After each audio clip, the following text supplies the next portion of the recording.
recorded on the stream, and will soon be I'd like now to to point out YouTube. Hmm. that's fine. You chose. Actually, I want this on stream. Let me know when it's on. It's on. It's on. Go ahead. Okay. I did send you the link to the song, by the way. Okay. Okay. And you betrayed me. You didn't even watch it. Where where did you send it? Where is it? It's right above is our team legal. Oh, okay. I missed it. It didn't pop up like the little box. It just showed the Oh, link. that's why. Okay. Oh, okay. Did it pop up the box? Okay. Okay. Okay. I see it now. I see it now. I'll watch it whenever I get the chance. Let me make sure. Let me update everything here. So this is week number 4 now of the Legends Franchise Association League. Do you know what this is, by the way, Frostbite? Do you know what we're watching? Do you know anything about it? I have a rough idea. Also, I can't see chat, so if they're using like some external drafting site, I can't see it. Oh, okay. I tried to put it in the caster chat. Now let me see if it's in there. Oh yeah, there it is. All right, I'm good. Oh, weird. Deep into holy crap. Yeah. I didn't realize that they had started. I have a rough idea of what it is, Okay. and I also know I wasn't qualified to play in it because I guess it has a peak rank that you're allowed to be. Yeah, the peak rank was like D499 LP, which we as a team that paid for a franchise spot, right? We didn't know that, and then like because Maria was going to run it, and she wanted to have a team with like Expo and like Nukes and like just like all the friends that she has from like You didn't mention BTL, me. right? Well, The audacity. but but the point is, she wanted to have like all like the BTL like oh Jesus like just like BTL veterans and make a team for us to go represent BTL. And then we realized that the peak was D499. People were like, wow, almost every single one of our veterans all are above that rank. That's So pretty low. I'm not gonna lie. it is pretty low. It is pretty low. I could So understand like D2 peak or something like that, but mhm. Yeah, so whatever we learned that was like, and it's a draft too. So what the idea was that you would post about it in your server. Each franchise, each organization would post about it in their server, and then get players from their server to sign up for the draft. And then since it's an auction draft, meaning that whenever each person comes up for the draft, you would each team would like bid a certain number of points for that player.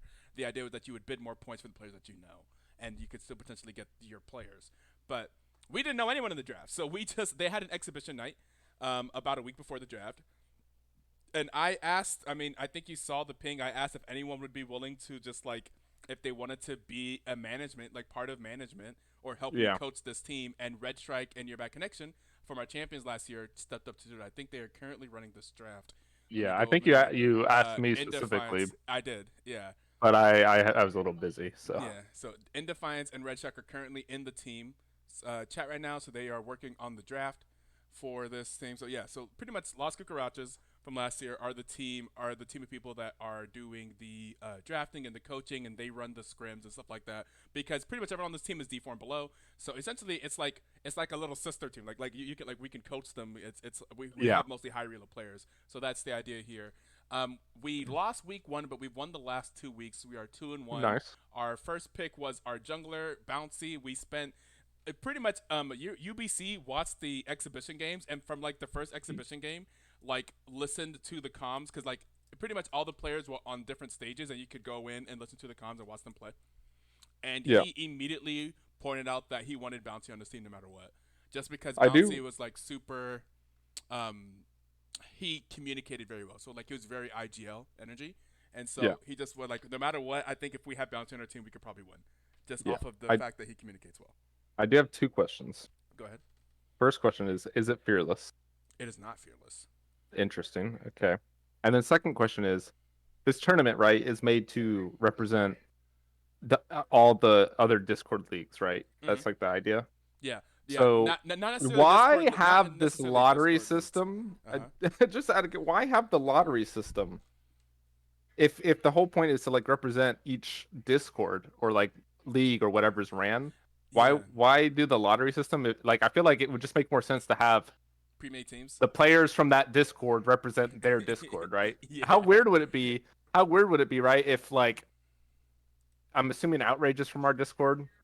No. If he No. just appear, who Literally, are no any of these one. guys on our No. Discord? No. No one. Oh, We know no one on this team. Yeah. oh, okay. Well, just imagine, right? Imagine for a second that like, uh, Red like Strike is on on on a yeah, completely different team yeah, that's going not for up the Black against the Twitch League. yeah, yeah, yeah, true, Like, exactly. would he throw? The question now Yeah. comes: does he throw for the boys or? That's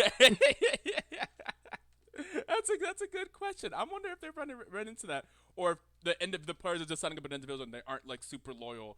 Like, because some of Yeah, these people aren't like super loyal to whatever Discord they come from. They just happen to hear about the tournament through that Discord.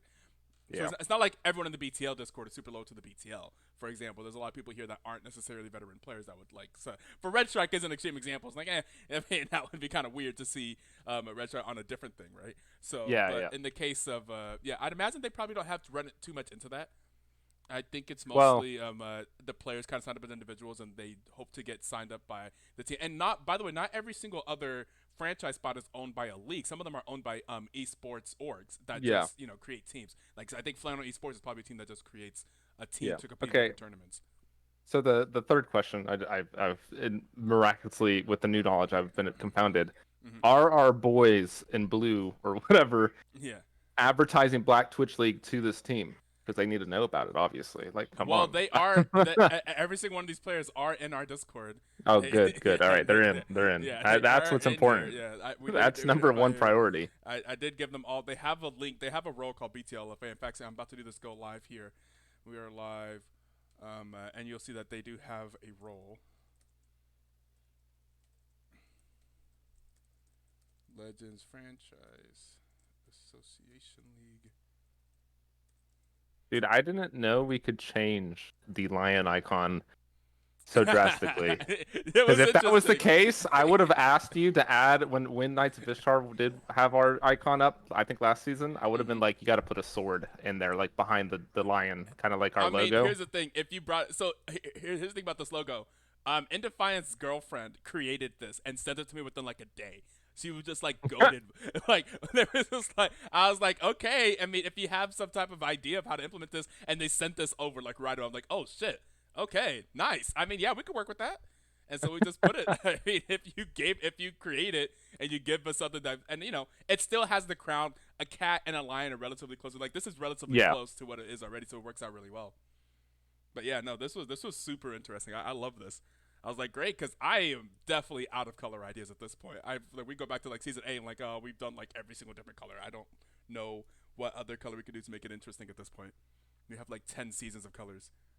Yeah, I mean, it's just cool that we implemented like the new, that new feature in my opinion, which Yeah, I do. I do like a lot. I think that was pretty much your idea, but yes, it's pretty good.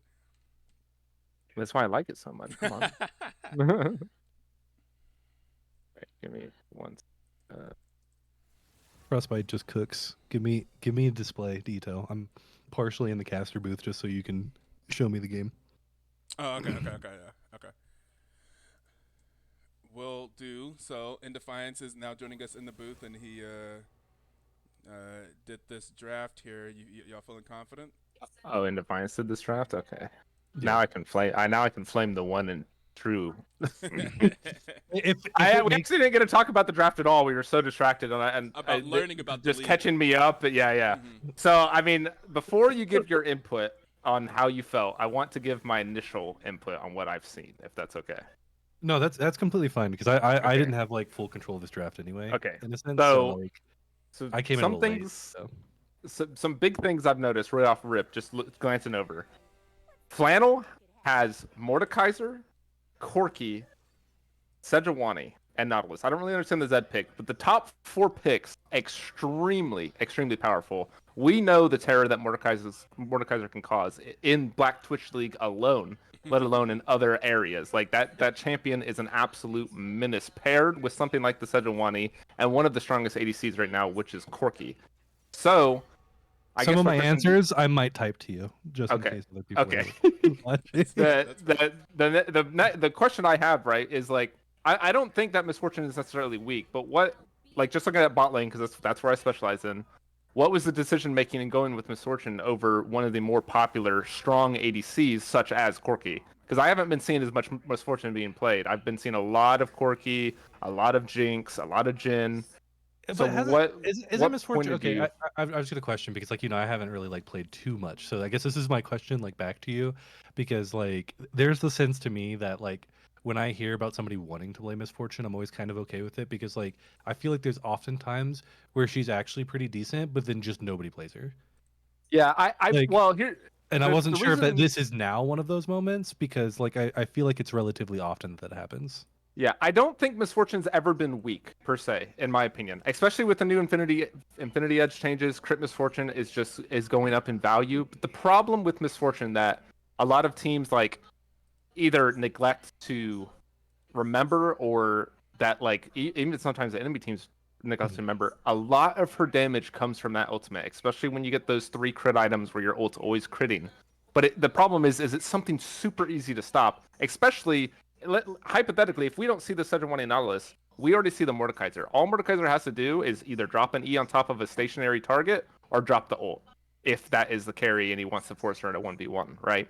Mhm. So that's why, for me, Misfortune's always kind of like she is good, but she's very, very easily controlled. Unlike certain champions, like Corki is very hard to control because he has his own dash. He has that long range poke with his R. He has the tank shred that Misfortune doesn't necessarily get, right? Mhm. So that's Well, I, why like Misfortune's always like iffy, even when she is strong, because it is something that is very counterable, especially when it's picked so early. see, I think the way I see it is, and again, this is partially probably me coming into the draft a little bit late, is I see like the Seraphine ban and stuff like that. But like personally, like I think if you're ready to choose Misfortune, I would have knocked out the Nautilus because I Yeah, think like if you look at the rest of the team, right, especially like the Mordekaiser, the Sedge, the Zed, and the Corki, like they would all be contextually getting onto Misfortune, especially when you have the really fat front line to me of like the cast, the Alistar, and then the backup of the Gnar, whether yeah, it be on a flank and otherwise. And I think at that point, if there was not a Nautilus, there's a good chance that Misfortune could just get all her ult off for free. And from what I understand, at least from what I looked up, which could be completely wrong, it does seem like Misfortune is kind of a winning lane yeah. in It difficulty definitely, than most uh, times. I've played the matchup and it felt pretty decent on the Misfortune yeah. side, but so Misfortune's definitely a winning side. I'd say like it's a pretty decent pick considering like the low range because I would still consider low range from blue side. Yeah, So like 100%. so that's where I think Misfortune does shine. I just think that like I just think it's hard with like Nautiluses, and there's Yeah, also the opportunity technically in which like for example, Misfortune could buy the spell shield item, right? And then I think all of a sudden it's a very hard to like lock her down in fights. yeah. The like for me looking at the draft, I would have personally dropped the Jinx ban. Yes, Jinx is strong, but Jinx actually struggles into very aggressive ADCs because Jinx is so weak early.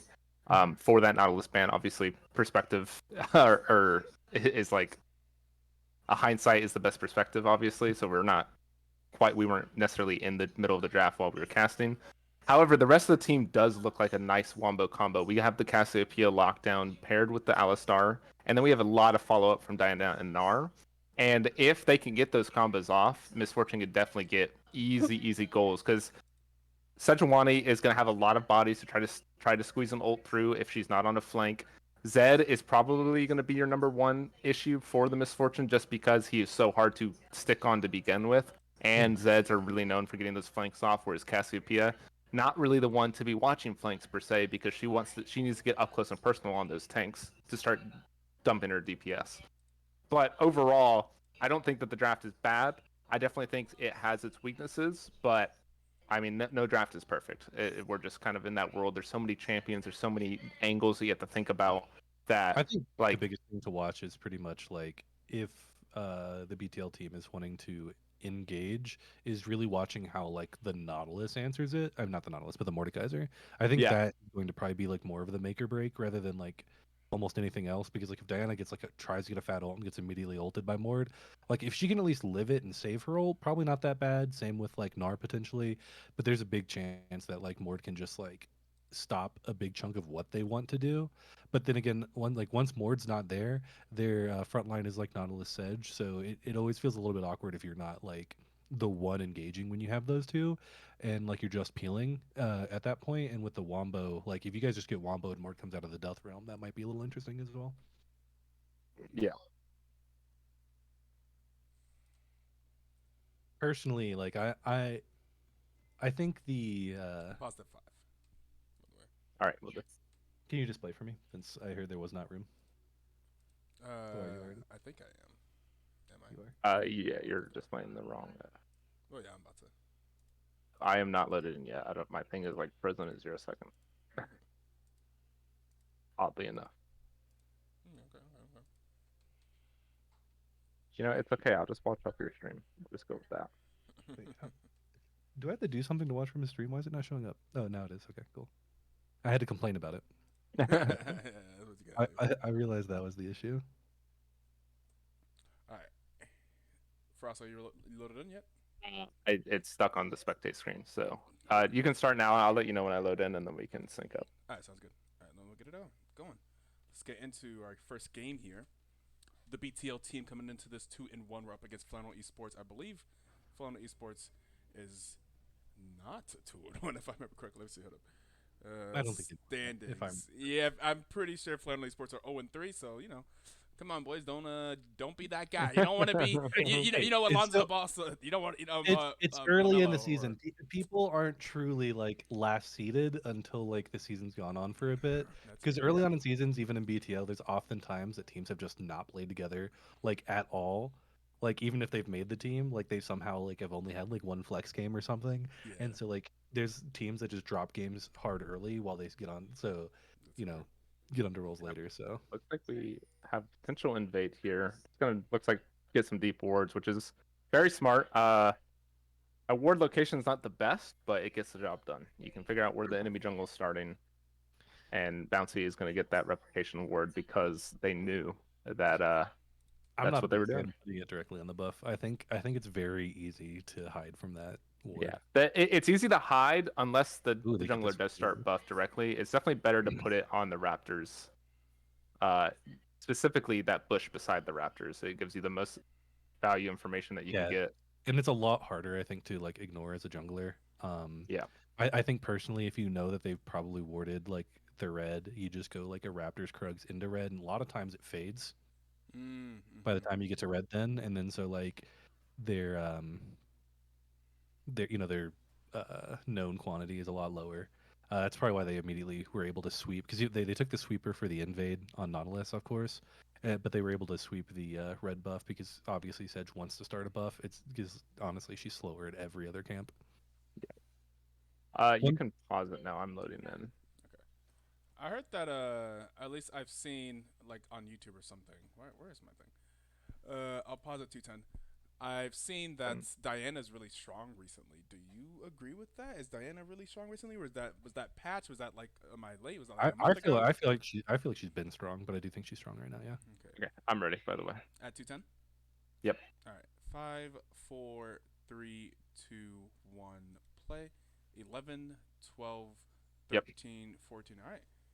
Here we go. Continue. Yeah, the Diana thing, I think like the meta right now is like to go a lot of tank items, which Yes. is kind of weird because her damage got nerfed, but I guess her base damage is still just high enough to where it's not really a problem. I think part of that is always runes and system changes. Like Yeah. like builds like that always creep back up.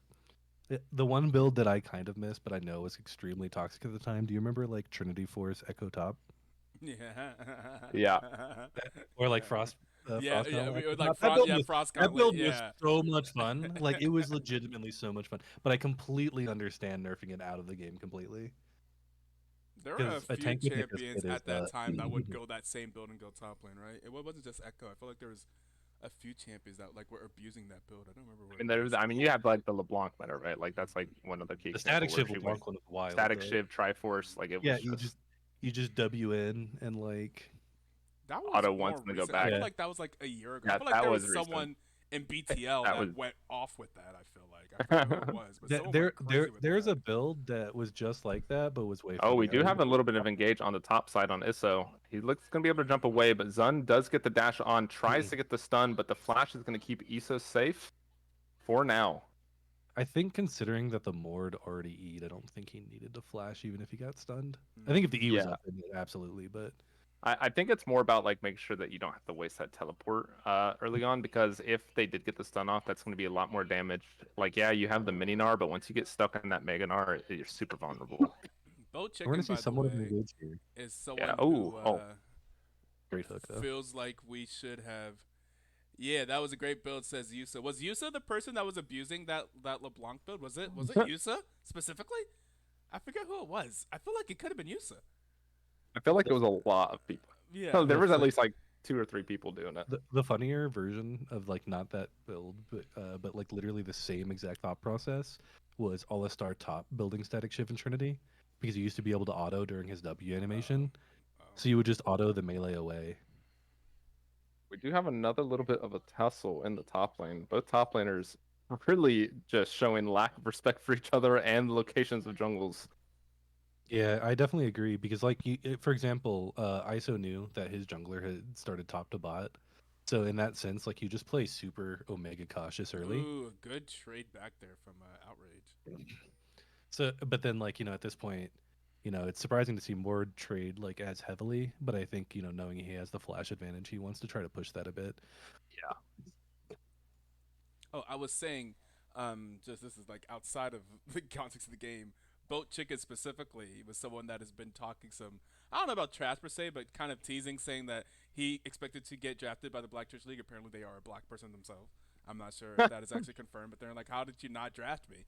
I'm black." And I was like, "Well, first of all, I If had I no way remember of knowing correctly, that." I think we literally ran out of points. Like, Yeah, I was like, first of all, I'm pretty sure we tried to, and then second of all, like that because doesn't necessarily mean you I get know for drafted. I know for a fact that we like definitely put in the points at least 2 to 3 times, and we just got outbid. Yeah, yeah, we did. So I was like, First of all, and it's like, all right, we're gonna show you. I always thought it'd Like be really funny if we here's just did like it. a So like Luca revenge game or something. They got to show us why we should have drafted him. But so we'll see. How many points did each team have? 50. 50. 50, We, okay. yeah. We went a little wild and spent 23 points on Bouncy. Jeez. Which since we spent 23 points on Bouncy, I argued that we should make the channel that they talk in called the Bounce House. Yeah, that's fair. I was a big proponent of that. Mm-hmm. I was like, if we're gonna spend this capital and then this is the Bounce House. But overall, we ended up getting I think some pretty decent like uh picks all the way through at least because I do like the fact that mid and support have played together. Um, Yeah, yeah. Before that really adds to it, and then the communication from what I've seen of how like Sharkbait likes to talk like pregame about what they like to do and the way Bouncy discuss things early on in the game, I think is very helpful. Outrage has to be very careful here. He's definitely playing like a bit of a solo queue hero right now. Yeah, Outrage Seeing a little about bit to of get that. ganked, as you Ooh, said, and we do get some ooh. nice poke, but now Sejuani is on the backside. The pings are on top, but a hook forward Uh-oh. onto Alistar, and Alistar is going to get absolutely chunked and has to flash away, but will they be able to get away? And that's going to be first blood over to the Corki while Outrage is trying to get the Ooh. trade, but gets stunned by the Sejuani ult. That's going to be 2 kills over to Flannel. Ooh.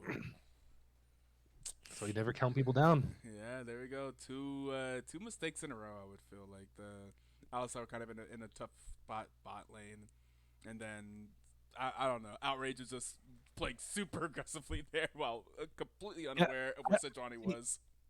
I'm a big fan that if you want to play aggressive, like you just beg your jungler to hover, like you know what I mean. Like when can you get here? Hey, can you like you don't have to gank, but like did Yes. you want to do like Raptors? You wanna sit in a bush for a second, get a recall soon?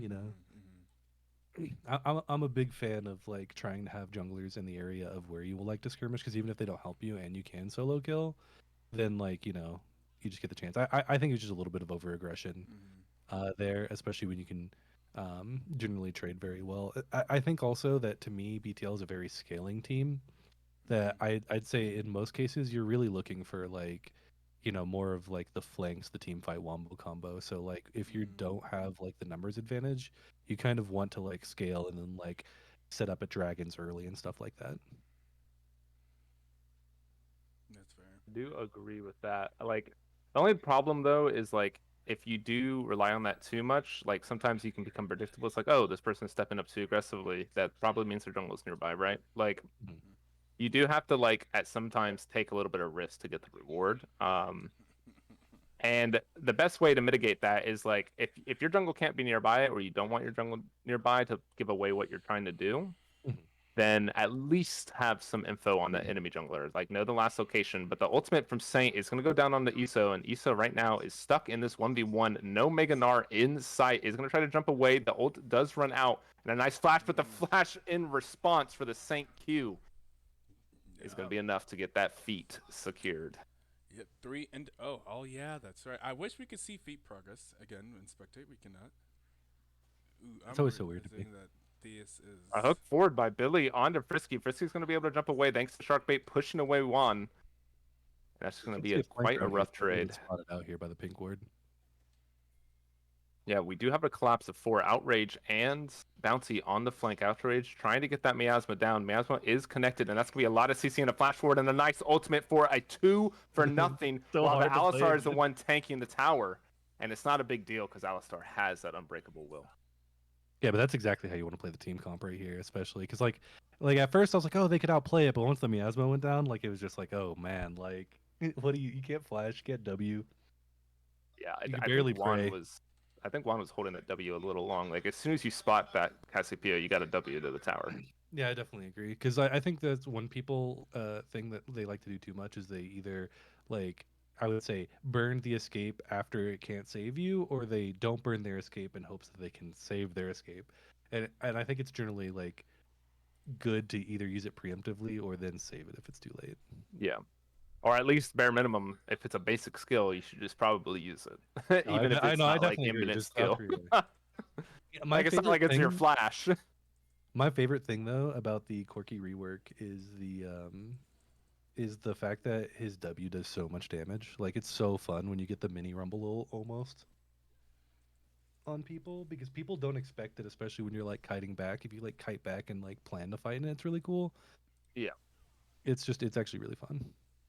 Yeah, Outrage definitely showing absolutely no fear in this lane, wanting that plate gold. Yeah. It's very good trade patterns too, because like you got to be aggressive on this pick. Like it's a melee into range. You have the counter. They can't even use their shadow dash or shadow leap, whatever it's called, because of miasma. So I don't think that playing safe is the way to go. Like yeah, I outrage agree. did die.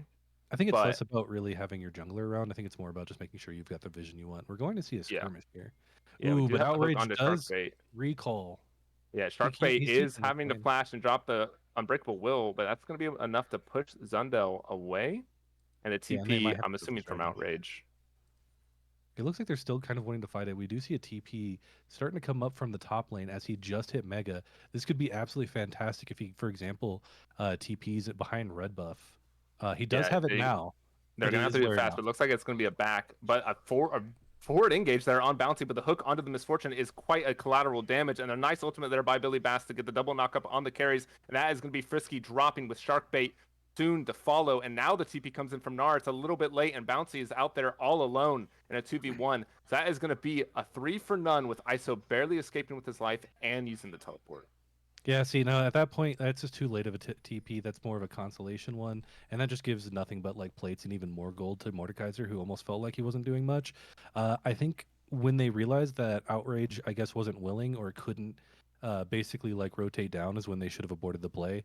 I do think that if they were still looking for it and wanting a TP from top lane, it had to be a lot earlier while the Narbar was full and had a good flank angle. We're definitely in a little bit of a tight area now. Both teams 1 point away from the Monster Hunter perk, and there's a lot of low HP towers here. Mid lane is both down to 3 plates, top lane is down to 2 plates, and assuming that BTL does get the Monster Hunter feat, it's going to come down to this tower race. And ISO Yeah, can't definitely really agree. do those aggressive TPs if you're trying to fight for this tower. You're going to have to rely solely on Outrage being able to outpush the Zed. Do you say they both need 1 point, or they both? Because They both 1 more point each for the Monster Hunter because they both got 1 dragon. They both got 3 grubs uncontested, which if you do steal 1 grub, it does deny that hunter perk or that Oh, hunter that's how point. it works. I thought you needed Yeah. all 6 grubs to get the No, hunters. so every 3 grubs you get is 1 if it's a part of the same. So the first 3 grub pack, if you get 1 stolen from you, you will not get a point from it. Oh, that's interesting. Okay, because I've noticed that slightly, but again, I haven't really played too much like Yeah. during this season, so I've like seen how the feats got. And I was just happy I haven't played when First Blood was the feat versus the 3 kills, because that seemed like the worst idea I've ever seen. I'm like, okay, just coin flip and invade. Like, Yep. On top of that, typically the person who gets first blood is almost guaranteed to get a lot of pressure on the tower, which then results in you almost guaranteeing losing 2 feet. the tower push too. Yeah. Yeah. So 3 kills just makes so much more sense. Looks Yeah, like it's we gonna have be a pretty potential interesting. gank on the bot side. Diana is positioning relatively aggressively. Juan, I don't think is is a aware of ward this. in the next bush. I wonder if they have to. Yeah, Bouncy's Yeah, gonna start to I don't recall, think they're but necessarily aware. I think it's more of just the fact that Nautilus isn't there, so he's playing very safe. They're yeah, gonna look and now for it right Bouncy here. looking forward. Oh Does miss the no! ultimate, but the hook on the Bouncy for the return. But a nice ultimate there Oh! from the Misfortune with the combo from Oh Alistar. my That's gonna be 1 God. kill picked up for Bouncy, and Billy Bash should be soon to follow. That's gonna be double kill for Bouncy despite the outplay. Wait, But can they now not Saint fight is this? here. Oh no, they have to run probably. No, they should not fight 'cause, this. Yeah, Yeah, they no, have they- you to just run. run. Yeah, they have to run because Yeah. ulti. Nice headbutt there from I mean, Shark. you take that TP every Yeah. day because Nar can Yes. maybe actually get the top lane turret here. Yeah, that's, Nar I is don't know if Sedge is pressuring. enough to do it. that's interesting. Yeah, Nar almost has that. Let's see if ISO decides to get a little bit aggressive. They know where the Mordekaiser is. Mm-hmm. Looks like just prepping the next wave. No one is going up to respond though, so That's actually this is wild going to be to a see. little bit of a tight race here. Both mid towers are low, top towers are low, but now Sharkbait going forward onto Saint. Saint No does Mordor. have the ultimate if needed. Saint, is he going to look? He does look, and Sharkbait is stuck in the ultimate with Zed going on to Outrage. Saint is going to get pushed away by Sharkbait, but Sharkbait should be here to fall. A noble sacrifice Should to be get the tower. Mordekaiser ult out, and that should be tower top lane. I don't think they have time to get the mid yeah. tower, and that is. Oh, but Outrage having to burn the flash by getting a little bit too close. Mm-hmm. Yeah. So now we're really in here for a race. It's the next neutral objective that is going to secure the feat for either team, and it is quite a boosted power. So how do you feel about the Otacon? Like, Um, now that it's been out for a minute. I personally think that the Would this Otacons need to objective be count? reversed. Yeah, Yes, this this objective does count. I don't think BTL is very aware or very or prioritizing it at all. Yeah, it looks like Yeah. Sundell I is think going the to get back this one timers are just contested. not really there for BTL. Because that's like kind of the unfortunate thing about winning a fight so close to an objective coming up is like it's really hard. Can we just get a Brian Steele? Imagine. That is going to be feat secured for Flannel. But back to the Otacon thing, I personally think that it needs to be reversed. I don't mind the new Epic Monster, but I think if in a low kill game or like a low actually we haven't engaged here by Bouncy. Bouncy's going to get the ultimate, but that's going to get Boats flash away with Billy making sure that they cannot continue the chase. Yeah, that's super good with the dragon coming up. It does suck Yeah. to not have the Diana ult, but like making sure that they recall and getting vision control, I think is pretty important. I guess Outrage does kind of have to back here. I'm sure he's close to an item. Kind of surprising to see the stacking components built and then an immediate Rylai's before finishing the Rod of Ages, though. Yeah, it is a little bit of a delay. That's going to be a 27, probably a 30-minute Rylai's, assuming that you get it done in about 3 minutes. Roa. A TP here by... Oh yeah, Roa, sorry. TP here by Outrage to get in position for this dragon. The vision control is currently in favor of BTL, but the side of Flannel is there to start contesting it. Kind of wild to specifically Wait a TP second. there. What did Outrage TP to? Could you TP A minion. A minion. It died. Oh, okay, The minions just can die now. Okay. It's so that you can't like defend your if you have a Zac, the Zac can still die in it now. Interesting. Yeah, Saint in a little bit of a precarious situation. The ult's gonna get dropped down onto Bouncy, but he's just gonna walk away while Zundel is trying to be the front line here onto Sharkbait. Very close here. Trying to get some damage down, but almost Mega is gonna flash away to give him time. That's gonna be a nice ultimate there onto 2 key members, but a huge knockup and a follow-up ulti by Outrage, and now Nar is going in deep, and that's gonna be 2 for none. That's their strength right there in that team fight, that wombo combo. Yeah, they 100%. didn't even really let the wombo too much. Yeah. Yeah, Bo in a little bit of a precarious situation. The Hex Slash over. Oh, nope. Sharkbait is not going to go over the wall. Yeah, So I that think he should just be said he wanted another to stay tower. next to his MF. I don't think he Yeah. wanted to like. Could you imagine if he like hex flashed over the wall and then and then said, And I'm lost. over? Yeah. I'm sorry. All right, Yeah, this should getting be two Dragon dragons here is pretty secured. good. Yeah. I don't like him Soul, but that's the one we got. Kind of the weaker of the souls, but still, a soul is a soul. So you're going to take it, and every dragon towards that is going to get you a little bit closer. I think it is actually not that bad though, specifically for the team comp that BTL has, because when you've got like these relatively beefy members with like a bunch of survival tools, I think getting the damage reduction while low is extremely like strong. Yeah, but you could have Potentially. Ocean Soul. No, I know, but like I'm comparing it to nothing, right? Like Yeah. because when you have like the Cass and she's got like the Seraphs and that pops probably about the same time, like the Kim Soul pops, and then you've got the tanky Diana build as well. Like it can be create those situations where they're able to get off that little bit more damage they otherwise wouldn't, and that can just completely change a team fight, especially when you have the MF just ulting the whole time. Yeah. Can Sharpay Um, 1v1 Faker? Pro now say yes. while we have a lapse of action going on, minus some towers getting taken here from the side of Flannel, the Otacon thing quickly. I want it reversed because in low kill games or like low action games, I feel like it makes more sense that like, okay, you're gonna get an XP boost to start pushing that action forward, while Frisky is gonna drop the Ooh, flash. A oh, nice that's so dodge there, many. but the hook is gonna connect, and this should be Frisky dropping. That is a shutdown towards the Zed. A 3-no Zed could be a little bit dangerous. You And know, then man, it's like one of those things where I definitely think that Frisky was pushed out too far. Why the hell is 4 people mid right then? Like it feels rough. I guess part of it is because Cass is like taking a jungle camp. The full push top hasn't happened, but the 4-man mid is actually pretty wild. I wouldn't expect that myself. looks like we have some movement towards the top side. They're trying to get these all three outers, which that top tower is very low. So this should be a doable play. ISO a little bit far forward. Boat is caught on a Intro. ward, but ISO is going to try to start the 1v1. Saint is going to get dropped down below half Uh-oh. HP, but is another 4v1, man. and ISO is just going to get dropped. And that's going to be Oh another my kill over to the goodness. Zed. This Yeah. Zed is starting to get a lot of Do gold. they go for Otacon here? Are we doing it? Are we They doing they could potentially go for it. I Why are they honestly think not? it's Why would we not? kind of. We I think see it's 4 kind of people fine. top. I think it's just the TP and the angles because like that's the Otacon that does a lot of damage, and I think that they're just basically wary of like hard throwing because it like does take a while to kill.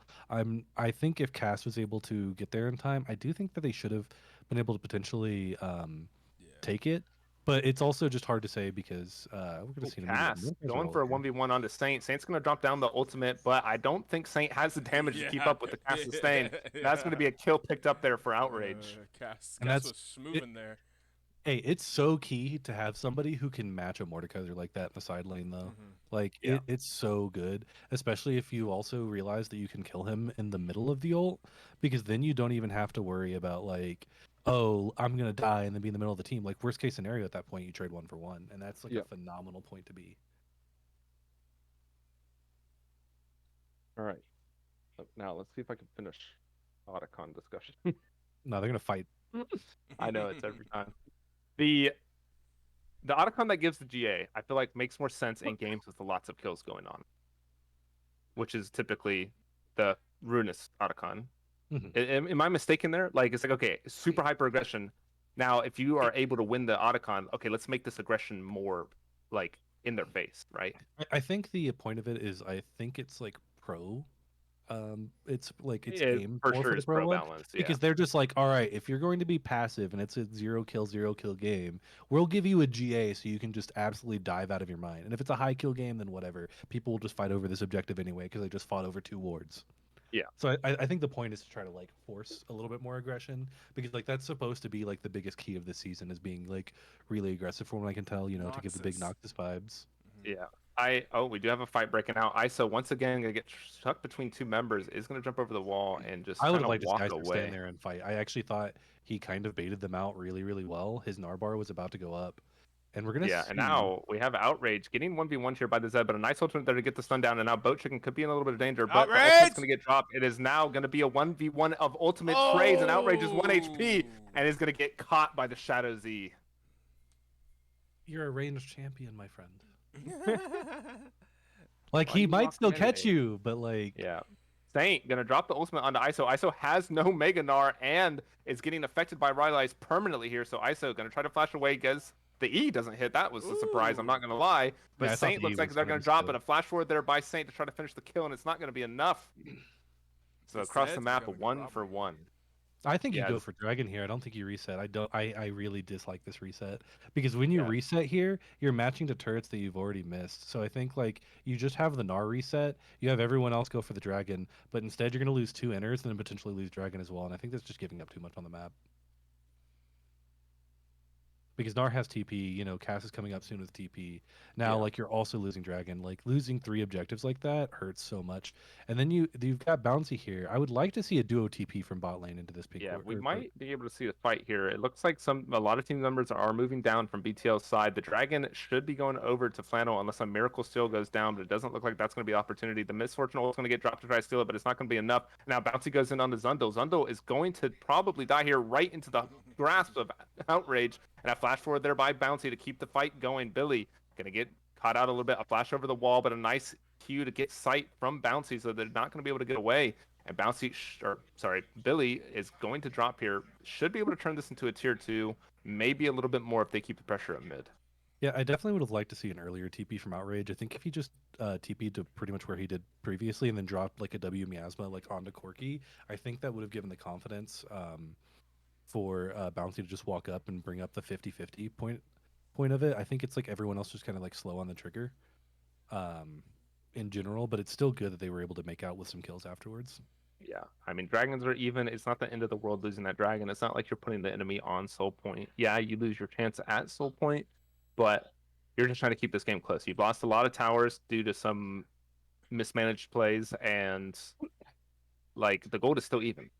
Thanks to these kills, these shutdowns getting secured, and the fact that you're keeping objectives relatively even. Yeah, and it does suck when that happens, like with the side waves and that. But when you're relatively even in gold, not that they might necessarily know unless they have like an add-on, and you're down technically turrets, it does feel good in the sense that you have more standing gold because then team fights can like drastically change the gold lead in your favor. Yeah. Looks like we do have Saint and kind of covering for boat here. Bouncy and Sharkbait in a little bit of a precarious situation. Saint looking for that ultimate. Outrage is way too pushed out too far. So yeah, might be able to find it here. Saint's going to step up a nice pull onto Outrage and a follow-up ultimate from Zundel, and now the Miasma is not going to be enough. It's only going to stun once. Yeah. It kind of blows my mind that you've got a Diana and like an All-Star being chased by people, and then you're still pushed out like that far. It's kind of a bit wild, and I don't think Bouncy's going to contest this at all. Which is like understandable. Like the ping is down to Otacon here. Pinging to Otacon? I mean, I don't know if they really get to Otacon in time. Yeah, I don't think they do. Something I don't like about Otacon. Something I don't like about Otacon. I mean, you can tell me how this feels. I don't understand why the Voracious one or the Runus one gives the one that like you get when a lot of kills are going on, gives you a metric ton of XP because of the petals it drops and a boost in objective or like neutral monsters, whatever it's called. Does that not seem like a little much? Like this one, they have the GA one. They're not going to get the boost, right? But the other one, you get 2 absolute whammy versions of it. Oh, man. All right, Billy. Okay, like I have to admit, right when I watched him hook, the first thing I did was look at the screen, saw nobody around him. I then looked at the mini map, absolutely nobody around him. Yeah. Wild hook. Wild. Hey, Billy Badass. They call him Billy Badass. I bet you he watches Hillisang because that's what that looked like to me. Like, yeah, like what was the plan? You're gonna 1v1 him? I'm getting him. I landed it. Does anyone know how long the GA variant lasts? It lasts a decent amount of time. Check Billy's PayPal. Oh, Saint gonna get engaged on here. Saint does have the ultimate to isolate the 1v1, but I don't think this is gonna be enough. Bouncy should be fine here. I don't think Bouncy dies, and even if they do, they have the GA. Just gonna walk away, and now Saint's gonna bit of a precarious situation. That's gonna be a kill picked up for Frisky. But the reason why I was asking about the GA timer is Dragon's about to spawn in less than a minute. Or about a minute. Oh yeah, to see if it lasts until a minute. Is it going to last? If you can click on it, you could probably guess like how much longer it has. It's about halfway through. For the next 150 seconds, it says for the next 150 seconds, so about 75, about a minute. Okay. Yeah, so it should barely get there. Yeah, I mean, so at that point, you hyper aggressive fight. Yeah, especially from the membership TP. Zundel. Yeah, I mean that's what's happening right now. Yo, like this everyone's getting caught out, baby. Woo! Yeah, there's some definite misplays here on Flannel. Meanwhile, we're just completely unaware. We're completely unaware of topside inhibitor. I don't know why Misfortune and Cassiopeia are both mid here. What is happening? I feel like Cassiopeia should be top. it's just this is an extreme mismanagement of TPs. There's been constant like TPs up, and then the people are Mm. still just getting like turrets. Like I think Mm-hmm. both of the times that BTL gave up like a lot of free turrets, I think both solo members had At TP TP. up. Yeah, that's. And like at that point, like even in the middle of a team fight, like or like even if you pushed out and you should have been like mid, like you were mid and you should have been top, like just TP top and don't like let a whole inhibitor go down because like Yeah. an inhibitor going down when dragon stacking is already kind of like your best friend, it just makes it so that this soul point is kind of untenable, which is already really difficult. Yeah. Um, Bouncy Yeah, and walking Zed into just Billy, keeps but going top. yeah. CC there onto Bouncy. The Mordekaiser is there, but a nice ultimate there from Miss Fortune. Gonna get down a lot of damage, and the Hourglass is gonna buy Bouncy time inside that realm. And Saint is gonna have to flash over this wall to get out, and is going to do that. This should be a dragon picked up here Oh, while Frisky. Cassiopeia Okay. finally answering the Zed in the top lane. So they're not gonna get much gained here from this dragon loss. That's going to put them on soul point, and it's going to put BTO in a very strong position for the next dragon, as long as they don't lose too much pressure due to the super minions topside.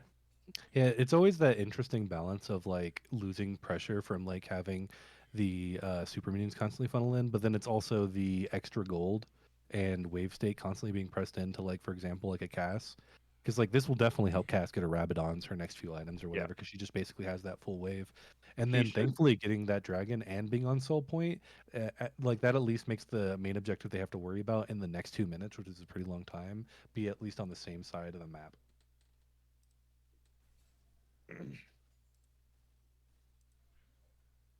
Cassiopeia is about 150 gold from Death Cap. Is level 18 now. So other than just funneling gold into the cast, like this Cassiopeia is in a very strong state.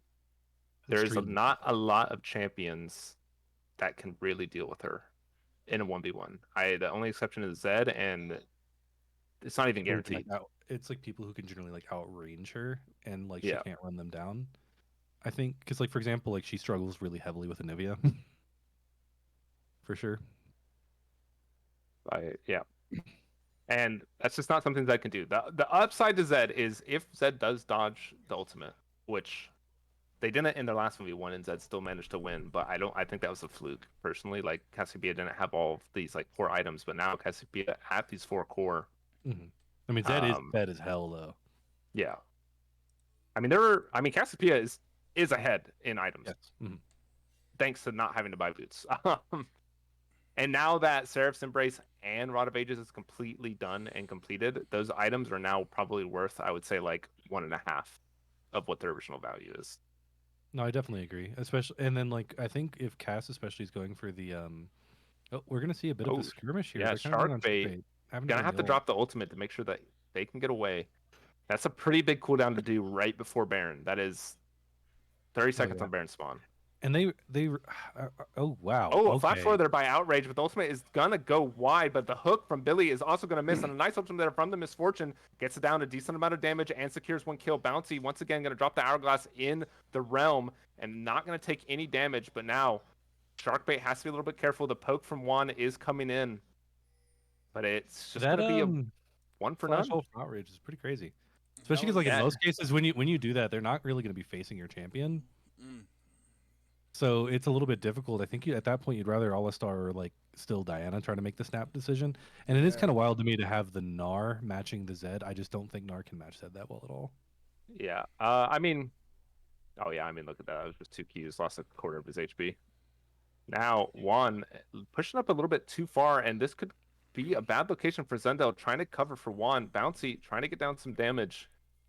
Only going to get half, but they know where Corky is. They have spotted him. Are they going to Yeah, continue the chase, though? I Doesn't look respect like that it. everyone committed to the play, but I don't know. At the very least, I'm happy to see that we are on a, we'll go down with the ship together. We'll die together, I suppose. I mean, But an upside to that play is it disrupted tempo, which means that they could not pressure the Baron with the Alistar ultimate down. mm, So now BTL does have that super tank back online that Alistar does get to provide with the Unbreakable Will. hmm I agree, but I think like a heavy point on if they like win fights is basically like kind of if Cass is able to play them like really well. And I think losing the flash on kind of like what felt to me like a scuffed engage, I it's hard for me to say that it's necessarily worth it. unless like they got the full wombo off, in which case you got like get something out of it, and instead you're just losing that, and they're still like not they're still sending the Gnar up against the Zed, and I mean like at least they're sending somebody up against him now, but Right. I just think I just think it's like really difficult because it takes Gnar like a while to push the wave. I think Cass has like a chance to kill him, but I guess it just really depends. I really kind of hope to see an armlet coming in from Cass. Yeah, Personally. it's going to help against the Mordekaiser and the Zed, and Mhm. even Nautilus if you think about it. Like if that depth charge does get dropped onto Cassiopeia, you're going to want a way to avoid that. Either a Banshee's Veil to dodge some poke damage, or the Hourglass, which I would say is preferred if you are going to go defensive item. But I wouldn't be sad to see either one. I understand, I guess, the full crit for the Misfortune, but I'd still really like to see the spell shield item snuck in, Yeah. the lethality one. I think here that spell shield item is absolutely bonkers. I think in No. most cases Does the that only just two get people who are going to stop you is Sedge and Not, and if you have that spell shield, it gets so difficult. Yeah, And Sharkbait in a little bit of rough area is going to drop that Unbreakable Will, and the ultimate onto Bouncy from Saint is going to go down now. Down the Sharkbait top caught lane. out by themselves. Bouncy's going to flash away. They're looking to potentially turn here. The Zed You've is got the not here. Meganar. Knight's ultimate Go there in. from Outrage. Outrage Yes. chasing down Juan. Juan's There going to you be able to go. pick up one kill potentially, and it's going to be a close one, but Outrage is going to be able to pick up the kill. Somebody I needs think the back Outrage for just needs Zed. recall and you're good. Because losing the top One inhibit, person. I mean, like it's Yeah. gonna happen all game anyway. Yeah. I think you just recall on you recall on Outrage, maybe Sharkbait because the HP. should- Then you just go heavy push top and take Baron. Like Yeah, this should be a Baron. yeah. Soul Okay, Soul well secured. played, yeah. Baron should be next on the plate. Inhibitor down at okay, this state in the does- game does not matter. Yeah. Does not okay, matter. Boat Chicken actually staying around here looking for like a cast 1v1. I was really surprised he didn't run to Baron and like try to look for Misfortune. Interesting. Because to me, I think like you already got the inhib. I think trying to 1v1 the cast, which looks like it's what's Oh, gonna happen. here it comes. The 1v1 is going to go down. Outrage is going to get caught out here a little bit, but the Miasma is going to save some damage with the ultimate from Zed is going to go down. I don't think Outrage can get away from this, and there we go. Boat is going to be able to pick up one, but now Boat Chicken is in a very bad spot. Misfortune's coming up. The tanks are here. The Meganar is about to go down, but I don't think that's too big of a deal. A nice Shadow Dash to dodge the CC from Sharkbait, but the slow from Misfortune is going to be a little bit too much. And that's going to Oh, and be... he Use the flash. flash. Use the flash. Oh, talking about Uasian escapes too Just use late. it early. Just use it early. Use it early or not at all. I mean, thank you for the donation. Interesting. Interesting there. Okay, so do you think Misfortune's going GA or do you think she's going the spell shield item? I think it's probably GA. I think she's going for But- crit. Isn't she already full crit? What It's crit just item? 25% each item, right? Oh wait, no, never mind. Bloodthirster's not full crit. Let's see what item builds out a longsword. Shield bow. Shield bow, not bad. But I don't man, think shield bow. I think shield bow is a good. I think the 100% crit on Misfortune is too valuable. I really think that shield bow does cover that defensiveness that you need. Plus, you get the shield from Bloodthirster, the life steal from Bloodthirster. You're already like that. Bloodthirster shield is already like 300 when it's fully stacked up. A shield bow shield on top of that, I think caps out at level 18 around 400. So that's an extra almost 1,000 HP. Yeah, I definitely And see the value in it. I'm not completely arguing against it. I just think that who stops her ult if she had the spell shield, right? Yeah. And I might just be valuing that like way too heavily. Yeah. The bonus to the crit Misfortune is like, yes, the ultimate is the key ability there, but if it does get interrupted, you still have your Qs, you still have your autos, you auto attack really fast, and you get the love tap bonus. It's you're still getting a lot of value out of it. I don't think Misfortune ulti has been disrupted too many times this game as well. No, I don't think it's been disrupted at all. Yeah. No, I think- I yeah. definitely saw it be disrupted. I saw the Nautilus ult come through and get it once. Okay. Okay. I think it's just really because I mean he has been dropping them like pretty early, but to great value for most of the time. Yeah. But I did see like one where he was like super close and it just got Nautilus Gotcha. ulted immediately. I feel like if it had happened multiple times, then the player would also be thinking something to do to like stop that from. Yeah, I mean happening. if they're not stopping you, why care about them stopping you? Like at We that have point, two backing know, here. thank For, you. oh no, they decided to not back because there's nothing to grab up there. Let's just tries to end the game. Yeah, that is, I still think I too, still think you need somebody in that wave. You can't That's fair. Okay, Cass. can't just let that happen. Like, seeing the super seeing mini- the the void super staff wave- here. Okay, no, she bought the armlet at least. Yeah, okay, good. I was about to say, That- seeing to me dying go to ahead. Zed and getting the little void gem was kind of wild.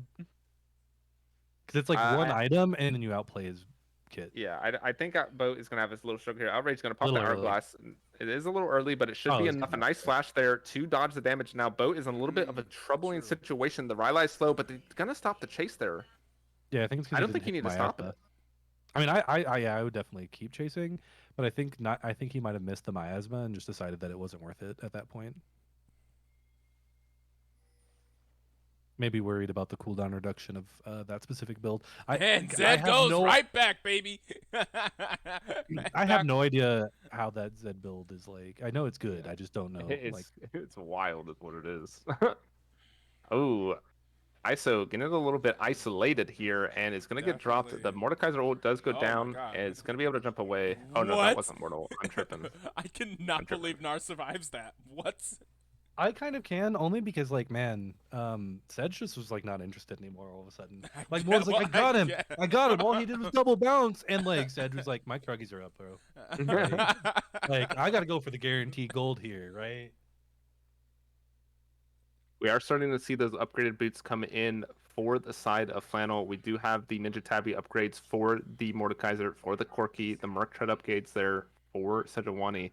Those are pretty big shields, especially on the tankier members. That like even on an ADC, like Corki specifically, that's still like almost a 200 HP shield. It's actually over 200 HP right now. That is about half of a little bit over half the value of barrier on a 15-second cooldown. Sure, it's damage specific, but they didn't it's see still a Bo lot of Chicken. He value. actually got to hide in the alcove before they got to see him. Now I believe Outrage is going to sit there and push a little far because he doesn't realize he's here. Yeah, Outrage doesn't stay there. They're going to notice. Obviously, he's there now. Outrage also notably does not have the Hourglass anymore. Did use that Seeker's Arm Guard in that 1v1, and it's going to be a bit before Outrage can complete it. But a nice ultimate followed up by Miasma, getting down a lot of damage there. Boat should be kicked out of this fight just a little bit. And the plant just spawned. Rough. Well. Hey, Outrage does have TP, though. If Outrage can keep Boat up here, look for an Elder fight, and then Gnar can easily TP back to the base to defend if necessary. So all Outrage has to do here is keep Zed busy. Don't die in the 1v1. Get ready for a TP play if needed, and make sure Zed can't walk down. Yeah, I definitely agree, but I'd stay closer to my inhib if possible because he has his ult down. He doesn't have the armlet. You know, Zed kind of has everything with Flash coming up soon as well. You have to be really careful here in balancing this out. Elder Dragon spawning in now. Elder Dragon is officially up, so we're gonna have to see what these teams decide to do to just kind of like get the slight advantages here. Zed putting a lot of pressure in the top lane. Cassiopeia is not going to be able to really match any TP because just for the risk of getting one shot by Zed. Can get really far Saint, in the backline. Yeah, Saint is in the backline, gets the ultimate onto Frisky. Frisky is in a lot of danger, flashes the E pool while the rest of the team is finding. Frisky is trying to survive as long as they can, drops an ultimate. Good damage value. But the ultimate is going to get stopped. But ISO on top of one, trying to get down a lot of damage. Bouncy's going to be able to get the trade kill. Now Sharkbait getting a nice triple knock-up, delaying the fight as much as they can while Bouncy and ISO come back. They are going to get support for support, and now it is, or sorry. I don't know if they can take the Mord, though. Actually, yeah, maybe, it is support against Mordekaiser against ISO hard. and Diana. There's so much damage going down, but it's just not enough to get through Saint's massive HP bar. ISO trying to survive. But a nice pick up what was that damage the damage from? started coming in, and that's going to be a double kill. Hey, Mini Gnar came through. Yeah, I was about to say the mini Gnar max HP damage was starting to get bonkers. Oh yeah. my God. I didn't even know. And we do see the Zonia's completed here. Boat Chicken does get the inhibitor yet again. Does get the inhib, but we should be really able doing a lot of value. Like, yeah, I definitely agree. Zed has not like, been in these fights. If I'm Misfortune, I am extremely thankful that I never had to see like Zed's face. Like, yeah, except one Zed. Like, come fuck me. Like, it was already annoying that like Mord got that flank, but at least Zed's not ulting you, right? Like, you're big chillin'. And one thing that's kind of surprising is we did see the longsword was bought by the MF and then sold for the BF sword. It looks like she is going into a GA now. Because BF sword does not build into shield. Not that I recall, anyways. No, it builds out of the I don't know, the quiver looking. The Noon Quiver, yeah. Noon Quiver. So it looks like we are going to get a GA here by Frisky. Probably realized in that last fight, like, oh, if Mordekaiser starts identifying me, if Zed ever does eventually join these fights, I'm going to need a way to stay alive. Not only that, but the way Frisky played the team fight of, oh, you're just on me? Well, you don't have any CC anymore, and just started ulting. If you have GA and you come back right after that ult, super value. Yeah. And I'm kind of surprised to see them not, like, just kind of start up and threaten the Baron. Like, you have Elder. to me, like I'm forcing Baron with Elder I mean, at because this I point, think you it don't makes it even easier. the amount of damage that they just put on that tower. You don't really necessarily need it at that current spot. But now we see them moving towards the Baron. I And think it's more of the fact that if you go to Baron, like the way I see it at least, is like you're more likely to force a fight, and with Elder you should just win that fight. yeah, I But think what they were doing is pushing out the lane. I think they want the guaranteed Baron to help in the game. Like, yes, Elder does do that if they decide to contest, but there's like very they low did, probability of them contesting. because I am. ISO getting engaged on here, flashes away from the Zed, a flash follow up by Boat to try to get the 1v1, but ISO gonna get, I don't even know how. Zed just art back to where he originally was. What happened? Well, no, I can't believe ISO didn't die there to the Zed ult. Zed got down so much damage, and This I didn't Steric see his shield HP bar move. is Oh, the that has to be it. his ult was just a full Steric shield. Yeah, ISO trying to 1v1 the Zundel, but is not going to be have enough HP to get it done. So that's going to be one member falling, but Baron was secured while they were dealing with ISO in the side lane. So unlucky though for ISO, because I mean, like, why is Sedge there when like you got Elder Baron minions pushing like this? I mean, it's really good for Flannel that happened, but like, that it could have been one of those things where it just seems a little bit rough. Zundel going in. They have Baron. They still have Elder, I believe. And they're going to get an engage forward. Nice my outrage with a huge follow-up ultimate by Misfortune. That's going to be 2 Elder Souls popping and killing. Now it is Saint stuck alone in the realm with Bouncy, but Saint is not going to be able to kill Bouncy at all. And now it is going to have to be on the run. Elder has officially ran out, but it does not matter. That's going to be 3 kills for 1 cross map play, and that's 2 inhibitors down. And this should be a relatively easy way for BTL to end. Yeah, and I think the one reason why they wanted this Misfortune Corki matchup was probably because what they were going to pick with Misfortune, because like Corki hasn't been able to auto this whole time. Like you just got to cast in your face, you've got Diana in your face, you've got like a Gnar in your face. Like as Corki, you're just like shit. I wish I was played. Game 1. All right. Yeah, BTL securing that first game victory. I'm assuming this is a best of 3. Yes. Yep. All right. Taking a look at the damage charts, Bouncy topping the damage charts with 38,000. The next closest, both on BTL side, Outrage and Frisky. 25 stacks from Bouncies. Yeah.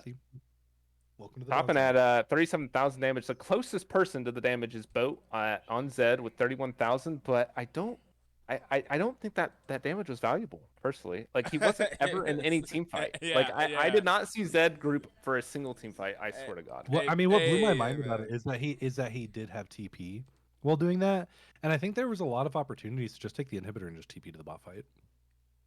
Yeah. Now, if you notice here, Ito, before you switch off the screen, if you go to Outrage, this man is hacking. 2 flashes, a little suspicious. I don't know what happened there, but we got 2 flashes. I see that. It really makes sense why he went for the flash engage that last fight. Because when you have another in your back pocket, burn it, right? Yeah, it makes sense. Like if I had 2 flashes, I'm flashing every fight. Like, hey, whenever you're playing Zoe and you get an extra flash, you immediately use it, right? Okay, that's the most fun though in the world when you get like 8 flashes in one team fight. I know it's infuriating. I hate playing against it, but man, it's a good time. Yeah, man, I don't know. I don't know if this is just Flannel, but I was like, BTL had no business winning that game. I felt like after the first like 10 minutes, I felt like that game felt so lost. Like Flannel seemed like I don't think so. I think they had a scaling team and they just needed to like have patience. I definitely think that with the misplays that we did see after 10 minutes, it was definitely a very losable game for BTL. But on the counter side, Boat was misplaying just as much as they are, right? Boat never once grouped for any of these dragon fights, never once grouped for even a Baron fight per se. Like all of Boat's kills and damage is coming from these isolated 1v1s, which isn't bad on Zed. However, when you're pushing the same lane over and over and over again and not getting any gold for your team, pressuring the same inhibitor that's been down 3 times that has gotten you nothing, and the enemy team is now strong enough to actually answer your split push, it's not going to end well. You got to start making moves around the map. You got to help the team make more key picks, because once they started having the Gnar answer the Zed, they're no longer losing to Cassiopeia in these fights. And Cassiopeia by far was the biggest carry. Like, yes, didn't top out on damage, Bouncy did. But at the end of the day, I think Outrage with the ultimates, with the follow-up from Misfortune, you got to take care of one of those 2 carries because their ultimates are such huge game changers. Yeah, I definitely agree. And then like I did see them start to do it because even though Nar was matching him in the bot lane when he finally went bot, I do think that he should have played it a bit more aggressive. He seemed kind of like hesitant to really kind of go in on the Nar, but I think at the time that Nar was matching him, Nar only really had like the Trinity, the just completed Sterix. I don't think he had quite the Randuin's, or maybe he did at that He point. did not have Randuin's. He had Wits End, Sterix, and Triforce. Okay, yeah. See, I think at that point, like we saw what the double Q did when they were matching, right? Yeah. Like I think that if he went in for a kill on Nar and had that kind of pressure, I feel like Boat Chicken would have been like a lot more dominant on the map. But to be fair, like, you know, Corki wasn't able to do much. Yeah. I mean, I mean, I'm Kobe honestly, much. I I understand that like the Mordekaiser is going to lose the 1v1 into Cassiopeia, right? Probably into the Gnar. But at the end of the day, I feel like it makes more sense to put the Mordekaiser on the sideline instead of the Zed and have Zed start looking for those flanks and then just have Mordekaiser play safe, maybe pressure the tower a little bit here and there if he can, and just simply TP to the fights if needed, or stop the enemy TP with his ultimate and sacrifice himself. No, I definitely agree, and I think that's one thing that we just see with a lot of these teams is like working on synergistic TPs. Because from what I understand, I think a lot of people in the league that's specifically playing are mostly like solo queuers versus Yeah. um, Mhm. like comp players. I think there's some because there's like organizations and whatnot, Right. but I'm still like completely unsure on that. I haven't really like, especially because it's like draft. Like a lot of these players like haven't necessarily played together. I know, for example, Flannel they just had Boat Chicken traded to them, and Oh, like okay. yep, because I think technically we're going against Boat Chicken twice this season already. Oh, that's hilarious. Um, but yeah, I think that's one of those. Or maybe it's not us. I think maybe it's whatever. I think ID is the one that's going against Frozen twice, Mhm. or Boat Chicken twice. But yeah, I think it's just. I lost my train of thought. I don't even remember anymore. So looks like BTO's not gonna be on the blue side. We were just talking about people being solo queue players. Yeah, pretty much. So like I think it's just gonna be one of those synergistic uh things that come from time to time. Like you Mhm. saw it from like BTL where like the TPs weren't necessarily on point, or like someone engaged like a little early because like Cass doing that did burn some things, but like you could tell the rest of the team wasn't really ready for Outrage to do that snap play. Yeah, yeah. That's fair. Because with experience and experience together, I think. Yeah. And I think a lot of it also is like communication because you can always say like how might look here, you know what I mean? Because like if you Yeah, might look yeah. here, people are ready for you to look. Mhm. Because it is definitely hard because you'll see the moment and it's hard to tell people like now, and then everyone's like, "What do you mean now? I just looked for Yeah, Raptors." yeah.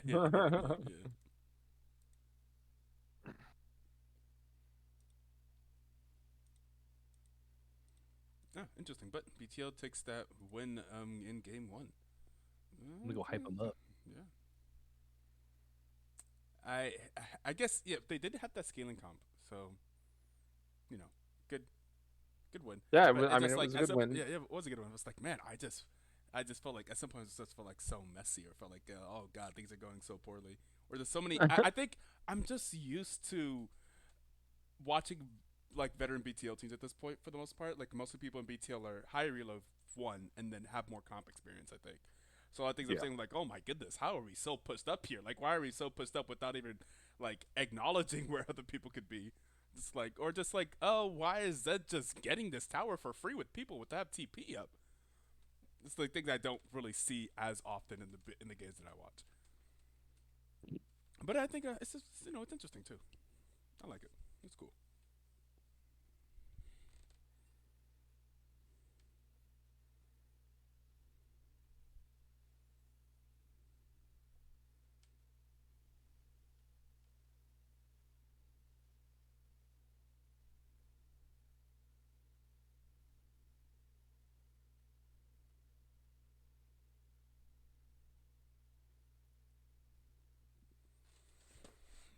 We need to find more copyright free music to play. Now that we are going to, by the way, guys, if you haven't subscribed to our YouTube channel or know that we have a YouTube channel at all, then that's fair because we don't really use it. Very rarely do we use it, but we are going to start using it a lot. We're about to put at least 800 hours worth of content on YouTube because Twitch has decided that they are no longer going to let us use their servers for free storage of VODs. And they are limiting, unless I'm sure if you're premium, they give you more, but they're limiting us to 100 hours of storage. And they told us that we are over 900 hours of storage of VODs on this channel. So we have to essentially export all of our VODs to YouTube by mid-April. In the next month or so, we're going to be just doing a massive migration effort of all of our old VODs over to YouTube. Maybe that'll give us a chance to also reorganize them by season and stuff like that. But yeah, if you guys haven't gone through the highlights on this channel and the work that has been done over the years to highlight every single match of every single game that we stream, which is mostly done by a staff member that we don't even really ever see, like, or anything. Val is the person that does all that. But yeah, we have to we're putting we have to put 800 hours of content onto YouTube. So if you haven't checked out the YouTube channel, I guess now would be the time. As we're going to be doing a lot of uploads coming up there. We already got a few. We have like some of our oldest games from like BTL season 5, like old, like really old. Like I got jump scared whenever I looked at those VODs, and I was like, oh my god. I opened up a VOD and the caster was my ex from 5 years ago. Like wait a second, from 7 years ago. Right, is who was casting. She was doing the stream, and I was like, oh my god, I did not realize that is who was doing our stream back then.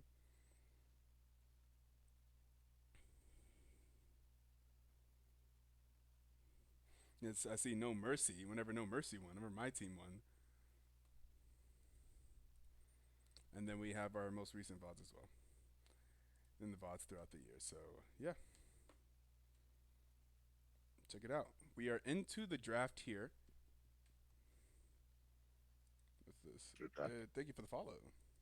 All right, let's see if anything really changed up. Once again, BTL going for the misfortune. First pick does take away some of the problem picks like Vi, Lulu, Seraphine. Notably, though, no Nautilus ban. Yeah. After her Indefiance just talked about banning Nautilus over Jinx. I think Red Trek is probably mostly running the draft. I'm sure. Okay. Yeah.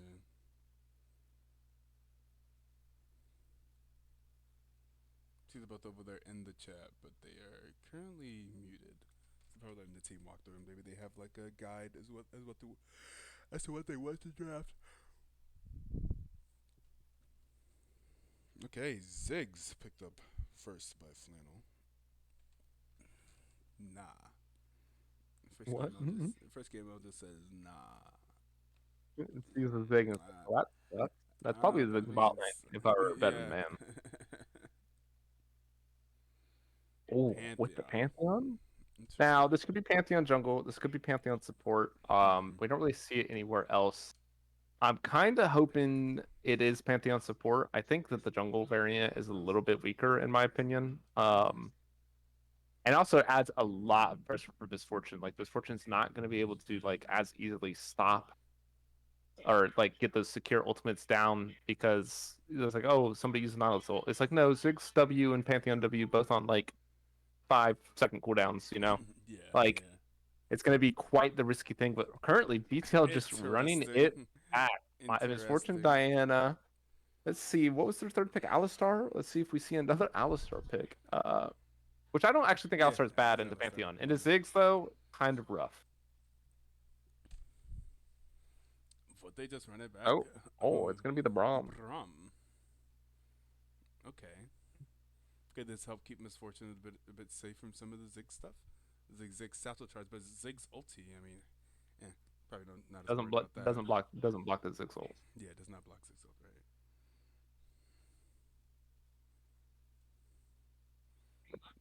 Nami. Looks like we're seeing the potential Pantheon jungle here. I do not like the Nami. I'm not gonna lie. Like, into Braum, okay. Braum can block everything Nami does. If Braum does secure a Q on a Nami and she does get stunned, that is a lot of damage going down. Like, yes, Nami can buff up your Ziggs, give you that a little bit of extra poke, but at the end of the day, Braum can just block it. Like, no poke for you, and now you're stuns. You know? Cass spanned out guess Outrage did have a good game on the cast, at least some good mechanical plays, but then also I feel like a lot of ego plays. I feel like came out of cast and probably dying for no reason at spots where he probably didn't need to. So, I think we'll live without the cast. It's to be expected. Mm-hmm. The Zed ban as the follow-up, not comfortable giving them Zed without the Cassiopeia counter pick. I mean, Cassiopeia looked strong in the lane, despite falling down a kill or two because of ganks. Like, there wasn't much Zed could do in lane. Like, everything that Zed did came from roams. So, gonna, gonna take that away. And then the Galio ban here from Flannel, I believe that was banned last game as well. So, I guess Outrage kind of a cooker with the Galio. The Zed band out here. All right. The Zed did do well, and Ooh. Mordekaiser band out. Also, I do respect the bans. I do like the bans that Black Twitch League is dropping. But Silas, such a disgusting pick. Super hard to like counter, to be honest. Like, yeah. you do not want to give this guy good ults, and right now, he doesn't really have any good ults. I like Diana ult's probably fine. Misfortune ult's kind of whatever. Because you don't really want your Silas to be standing still. Personally, like at least I don't want my Silas standing still when he has all the CC and healing that he can provide. So we're gonna have to see what BTL decides to answer in the mid lane, and we are gonna see the top lane pick. Super aggressive Darius pick there. Okay. That is blind though. Like we don't Blind, know yeah. Pantheon. We don't know if Pantheon's going top, and Darius can like yeah he does have that lane dominance bleed, but if he's in a bad matchup, it's there's nothing he can do. That is definitely a feast or famine kind of champ. Mm-hmm.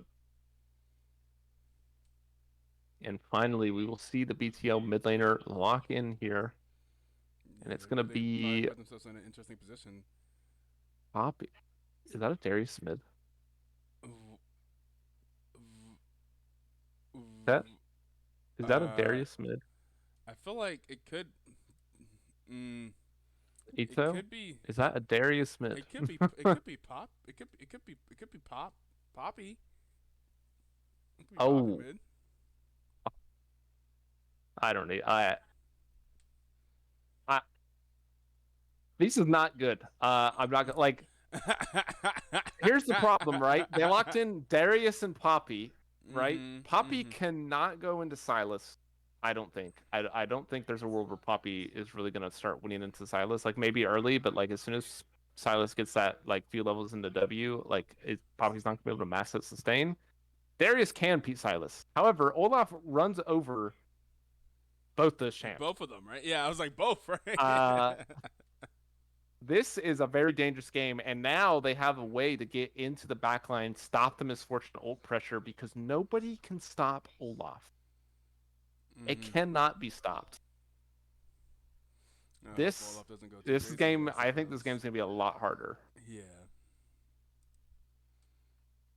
But if Darius can get some resets in, even if Olaf's running at his backline, he can basically delete them once he hits that level 16.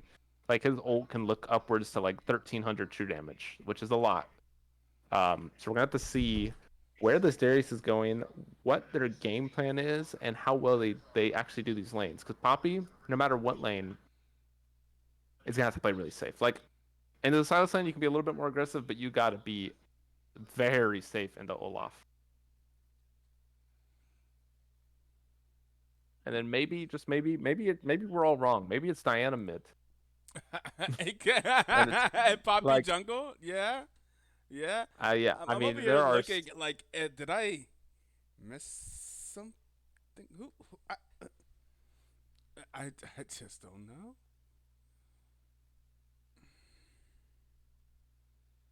Things are gonna get a little crazy. That's all I gotta say. We're gonna have to see some absolute mechanics here from the BTL squad.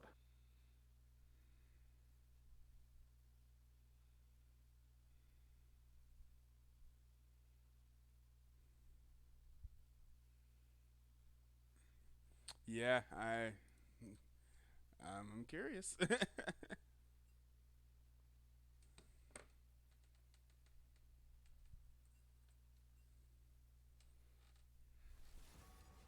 I said that and I'm totally not ready because I'm not sure if I actually switched the names on the next thing. It's fine. You'll be fine. You'll be fine. Yeah, I'll update the score though.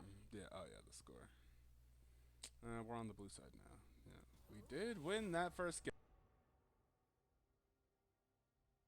Will we continue this? Yeah. I'm really curious at where these champs are going. Yeah, me too. Indefiance, what's going on? Me with this, too. Are you gonna let us cook? We're gonna find out. All I'm gonna say is I was there for like I think the first 2 picks, like the picks and bans, the first 2 picks. I got chicken, and then the draft got a little wild. A little wild is an understatement. Darius jungle meta. Is that All right, Darius here Mid? it is. Here it is. We'll figure it. We're figuring it out. It's Is a that Darius Mid? Poppy locked in for ice. Don't tell me that's a Darius jungle. That better not be a Darius jungle. That better not be a Darius jungle. Pantheon is locked in. Here we go. Bouncy. Show us the bounce house. Okay, good. Okay. I still think that this is a little. Darius, interesting. Darius. Olaf is Mid. gonna be a problem. Olaf is gonna be a problem. That's all I gotta say. Unless he absolutely Is misplays. this some tech? Is Darius like great into Silas specifically? Darius is good into a lot of melees. That's fair. I don't think there's any problems with like the bottom 4. I think the top is just a little bit rough, and part of that might be a bit of like I would say overcorrection from the Silas getting locked. I think the biggest problem is if Poppy falls behind an Olaf, which is very, very plausible, just because the amount of sheer damage, aggression, and the lack of dashes for Poppy to stop. If Olaf gets a lead, and he drops that ultimate, Misfortune will never be safe. Which is scary, because Misfortune was a key instrument in how you guys won the last game. And on top of that, now you have Ziggs, Pantheon, and Nami, all who have relatively easy ways to stop a Misfortune ult. Yeah, I think Like Olaf Nami, pick not is so really good. much. Nami, not so much. I didn't like their Nami pick personally. After we saw the Braum, Braum kind of can just stop whatever Nami's doing. Mhm. So it's going to be very crucial that this Olaf does not get to that point where he can just be like, I don't care. Let me just Ragnarok. And then run at your Misfortune. Because I think it's one of those that like the draft in the vacuum of the other 4 seems fine, but I think the Olaf just heavily complicates things. Yeah, it does. Yeah. But I also think that technically if like they grabbed Misfortune, they had Diana. Who did they choose 3? 3 was Darius, right? No, 3 was Braum. Braum. Yeah, B3 was 3 was Braum. I like the core 3. I did like the core 3. Misfortune, Okay. Braum, Diana. I'm kind of still surprised that when you have those 3 that you still ban Zed. Yeah. I mean, on top of that as well, it's like I understand, right? Like the Darius sure into Silas, but I feel like it is such a feast or famine. Like if things go bad, like Darius is not gonna be doing a lot. Like Darius is one of those champions you need to like. I feel like he's more designed for the top lane because you have that long lane. You have the ability to punish somebody that is really stuck in chase that long somebody lane. down. Yeah, you can really walk them Darius down. Darius now no longer has that long lane to punish people. This is such a Mid good lane point. is extremely short. You bring up such a good point. Darius literally needs long fights, right? Like you need to be able to have get your stacks up through long fights. It's not like he's gonna get short trades and burst. So You don't need. I mean, he'll win the burst trades just because of his bleed. The thing is like for him to get to the point where Darius becomes a problem to deal with, he needs to be securing kills, which is very hard in short lanes because, like, ideally, right? Like, you want to pressure that first tower. Once that first tower falls, you now have this extremely elongated lane, and you're at the point where you can 2v1 most people. But that is a lot harder to do in the mid lane because there's so much more roam potential. Like the support can more easily come up. You have the jungle pressure. You have the short lane capability for a champion like Silas, who does have a dash that he can buffer into the Darius pool. And it now becomes a lot harder to secure those kills and get to that problem that you want Darius to be. And it's similar in Olaf's case, right? Like you want Olaf to become a problem, but now Olaf has that long lane, can become that problem. You let the wave push into you. You start a freeze, Poppy has to break, now boom, you chase, you chase, you chase. Same idea with Darius, but it's a lot harder to make those freezes more valuable in the mid lane. Yeah, I think the thing that I'm a little curious about the most is like, honestly, if they have enough damage to kind of deal with the Olaf, because I think that's like what you need at this point. Yeah. And I'm not really quite sure if they have enough to deal with him, especially if he goes ahead. I think they Um, will if Darius can get a 5-stack on someone before Olaf decides to pull the trigger. But that's gonna be very mhm. and But Darius is level 16. I think the one thing though is that um, I would say both teams. I would say a little less so for BTL, but I do say that Flannel does kind of not really have as much. I would say ease of execution. They don't. Their go buttons are very inconsistent and Yeah. mostly scrappy. I think they're probably technically better off getting engaged on and then trying to win a team fight through an engage. I will say that the upside that the Pompey pick, not the greatest in the Olaf. However, if Olaf decides to pull that trigger, all 4 of your members can focus Olaf and try to kill him before he can kill your carry, and Poppy can just ult the rest of the team away. Yeah, and the team was just going to be blindly running at them because there's nobody really with like range or other engage that can follow the Olaf as well. Yeah. And there's a good chance that you can get like a very high value Poppy or ult. We'll have But to see how they play it out. It's a very interesting draft, I think, for both sides though, because like because there are definitely things I disagree from Flannel's side as well. Yeah, I didn't like the Nami pick, as I said. I think that pick is very overzealous. Like, yeah, you want to like it's good with Ziggs, sure, but like you got to look into what your opponents are running too. Like Nami's never going to get a lot of value because of Braum.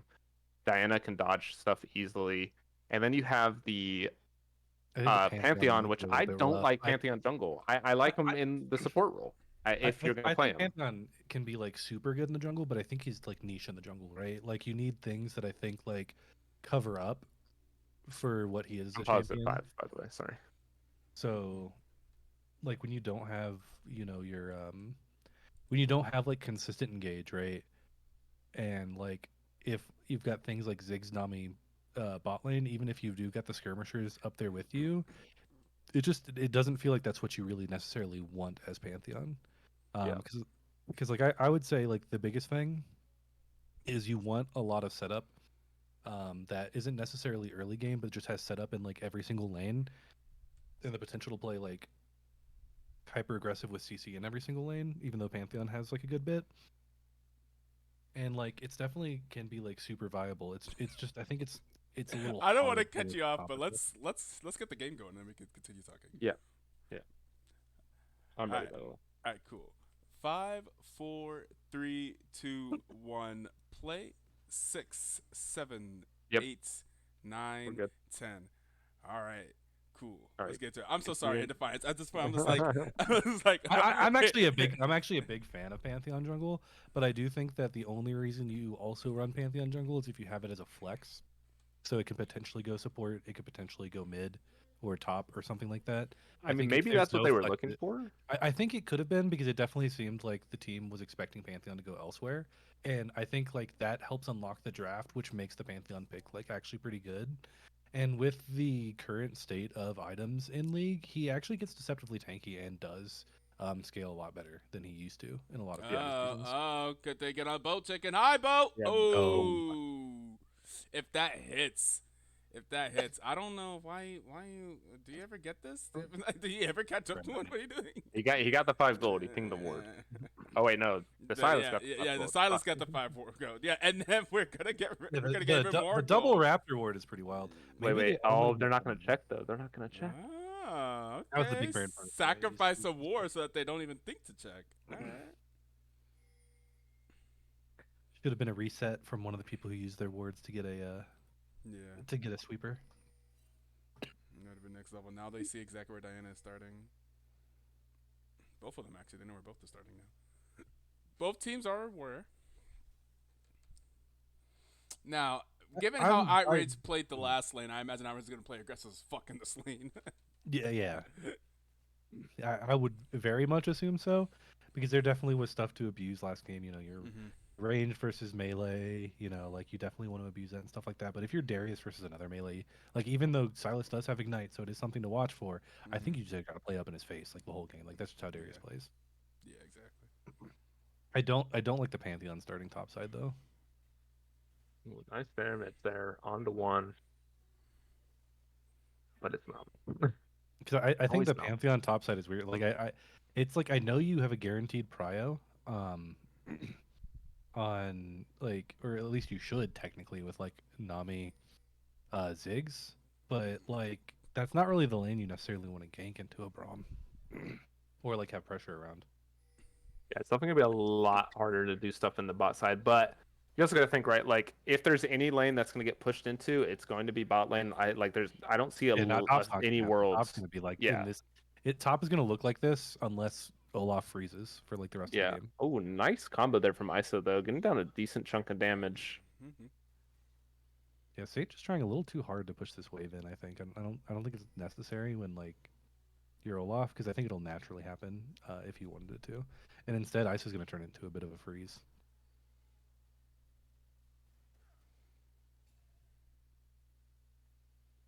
The bot lane of BTL needs to be careful here. They know that Pantheon did start top side. They should have a timer on him coming bot.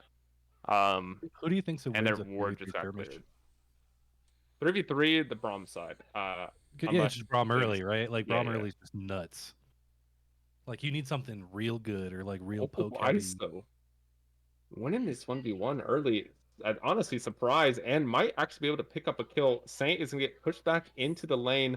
Good damage there, and that's going to be first blood and the flash used there by Saint. Okay. That's so god awful though for the side of Flannel because yeah, he'll probably still scale into something that can beat Poppy, but letting Poppy get her items and then be able to push in this lane while you also don't even have TP to push the rest of the way in, like man, ISO's living big right now. Like this is the dream when you're Poppy into fucking Olaf. Like see a good chunk going out to on Outrage honestly after that trade. Yeah, Outrage missed the ring for the Q, so didn't get the heal, missed that extra bleed stack, and the bonus damage that hitting the ring does. But now Juan being a little bit pressured on. Frisky Bubble is going to connect, and that is going to be a sacrifice- lot of poke. Frisky sacrificed the CS for that aggression there and didn't actually end up on top. Creeps overall. Ish. The best part about that top lane play as well is like the fact that Poppy was managed to get that wave all the way in is Olaf can't freeze this. Like whenever the screen pans up there, it's going to self push back into Poppy, and Poppy's still going to feel safe unless Poppy does something to mess with the wave too much. But it doesn't look like Poppy is. With Poppy's Q though, so it's something he's definitely going to be careful Yeah. about. Outrage definitely Outrage needs to be careful turns here. into Outrage just might die. Double Uh, flash forward and Ignite going down, and Outrage gonna escape with just a Oh my sliver goodness. of HP. That was okay. I feel like that was crazy to fight that in that wave right there.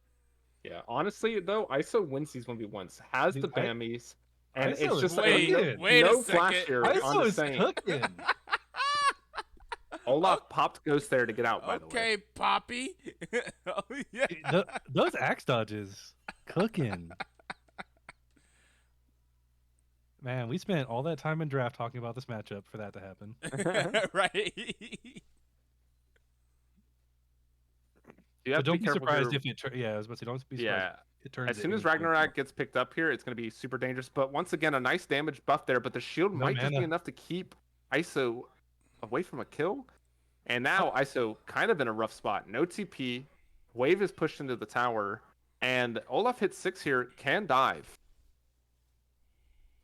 Like one what's it called? The axe toss. I don't actually know what the ability is called. Could lead into a kill.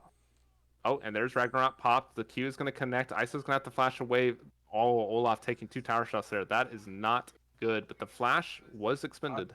I would have liked to see him hold on the flash a little bit longer. Maybe that's too greedy. I'm kind of surprised that they went for this straight. Oh, a here. flash forward there by Zundel onto Bouncy. Bouncy's going to get dropped low, and Sharkbait trying to keep down yeah, some they don't have CC, the but it's numbers not going to here. be enough. And that's Darius going to be is a not kill there. picked up for Boat Chicken. You can't do that, especially into an early ocean Drake. Like people really underestimate how easy it is to get completely caught out with Ocean Drake, because Yeah, that the slow slow is on its autos disgusting. is crazy. Yeah. Like compared to any other dragon, I think you just walk out there, right? And then like, but the one thing that I'd like to see from BTL is they need communication on these early objectives. It There should be is a good enough to 6 still get here. corrupt. There's a 6 here from Misfortune. Is going to back off. Yeah, you gotta respect the Yeah, Silas. you get Silas just sitting there with Bromwell too. Yeah, Mhm. I think again, like Outrage needs to talk about his wave state or that he's not coming because like I think That that's one happened of last those game that too. I think that's one of those that like and he's Oh, see, technically they getting probably jumped. could have turned that around that right there at the last second there as Sharkbait is walking up. A Yeah, little but dangerous though because Silas does have the Braum multi. Fair. Obviously, Ooh. Oh, I, hey. oh, we do have a little bit Oh, of an invis here on the Zundel. it landed on the red buff. That's Word was okay though. They should it, be able to steal this red buff away. Just get it in the bush. Keep vision denied.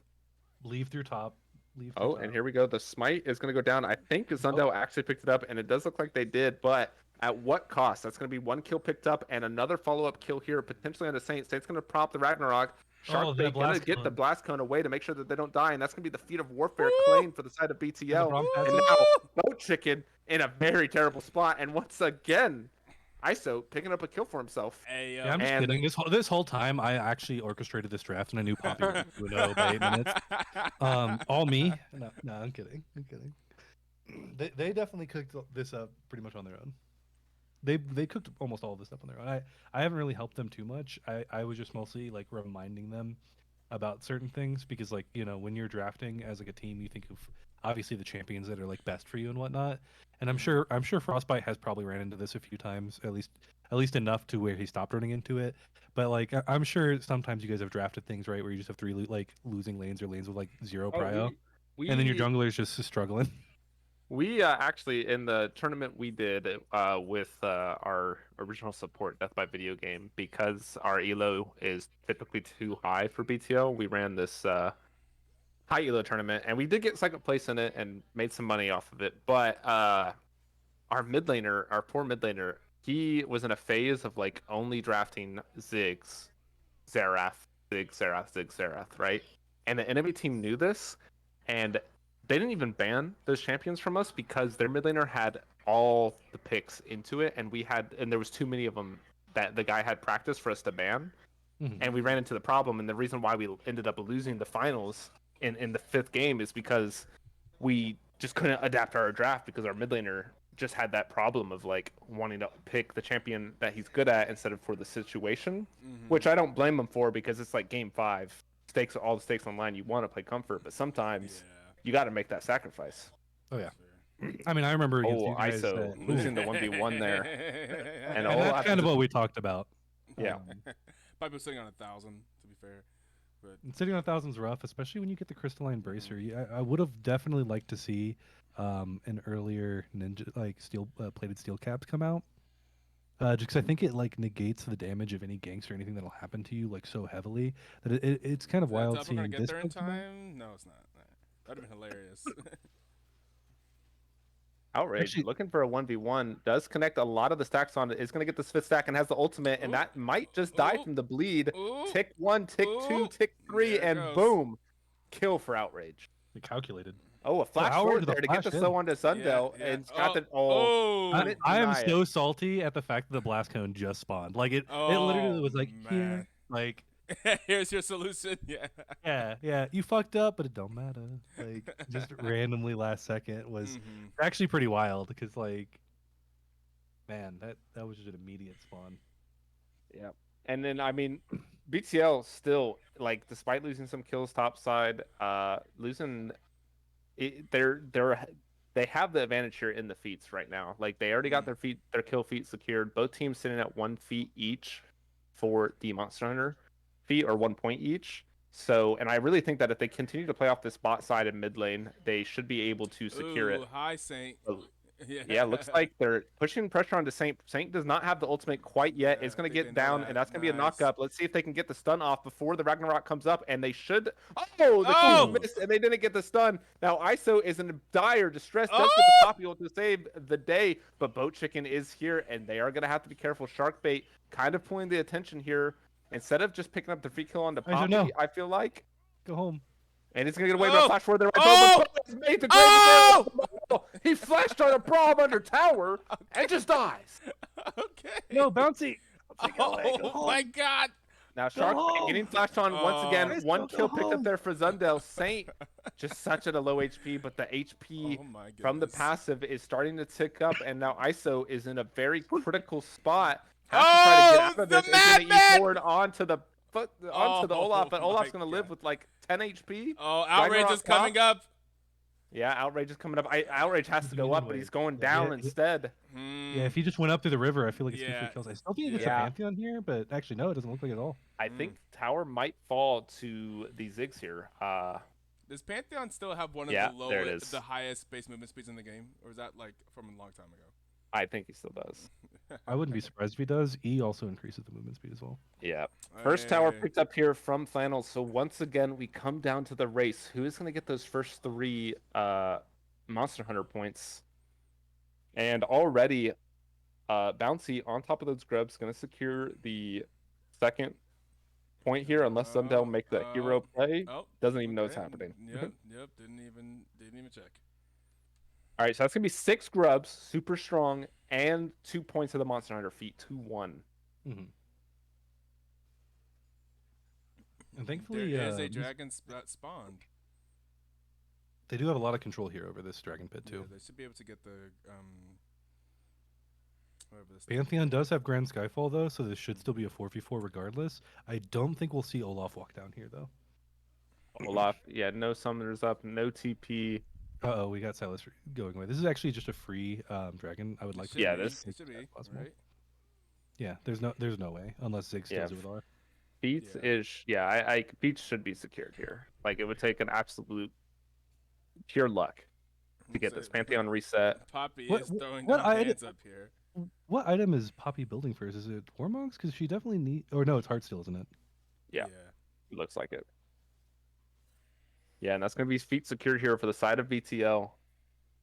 So in a really good state. Like nobody's hard losing lane. They have some nice. They have gold in a lot of places they want it. Outrage 3-0, exactly who you want to see in this early game. Poppy keeps And somehow winning now, these trades a little bit. yeah, Poppy is winning these short bursts of trades, which is turning out huge in favor. Like, yeah, down 40 CS, but up a kill, not losing tower. Like, you gotta take the wins where you can get them. Yeah.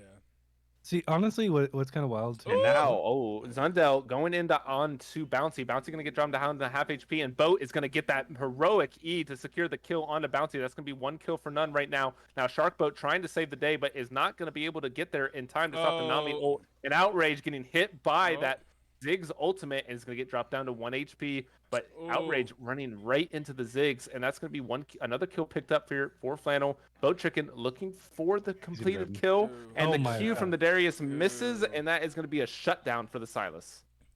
Yeah, actually completely tragic from the side of BTL. They just didn't need to really play that aggressive, especially not having like your team like really in Look that. top lane. Sorry to cut you off, but if we look scenario. at top lane right now, Saint is starting to get that behind onto ISO, is going to drop the Ragnarok and is be able to keep it up because now ISO can't push him away, and this should be another kill secured. A nice Q, no sidestep, and Frisky, Frisky's go 1 home. HP. Ooh. Like you die to so many things here that it's just hard to stay. Like, please go home. Yeah.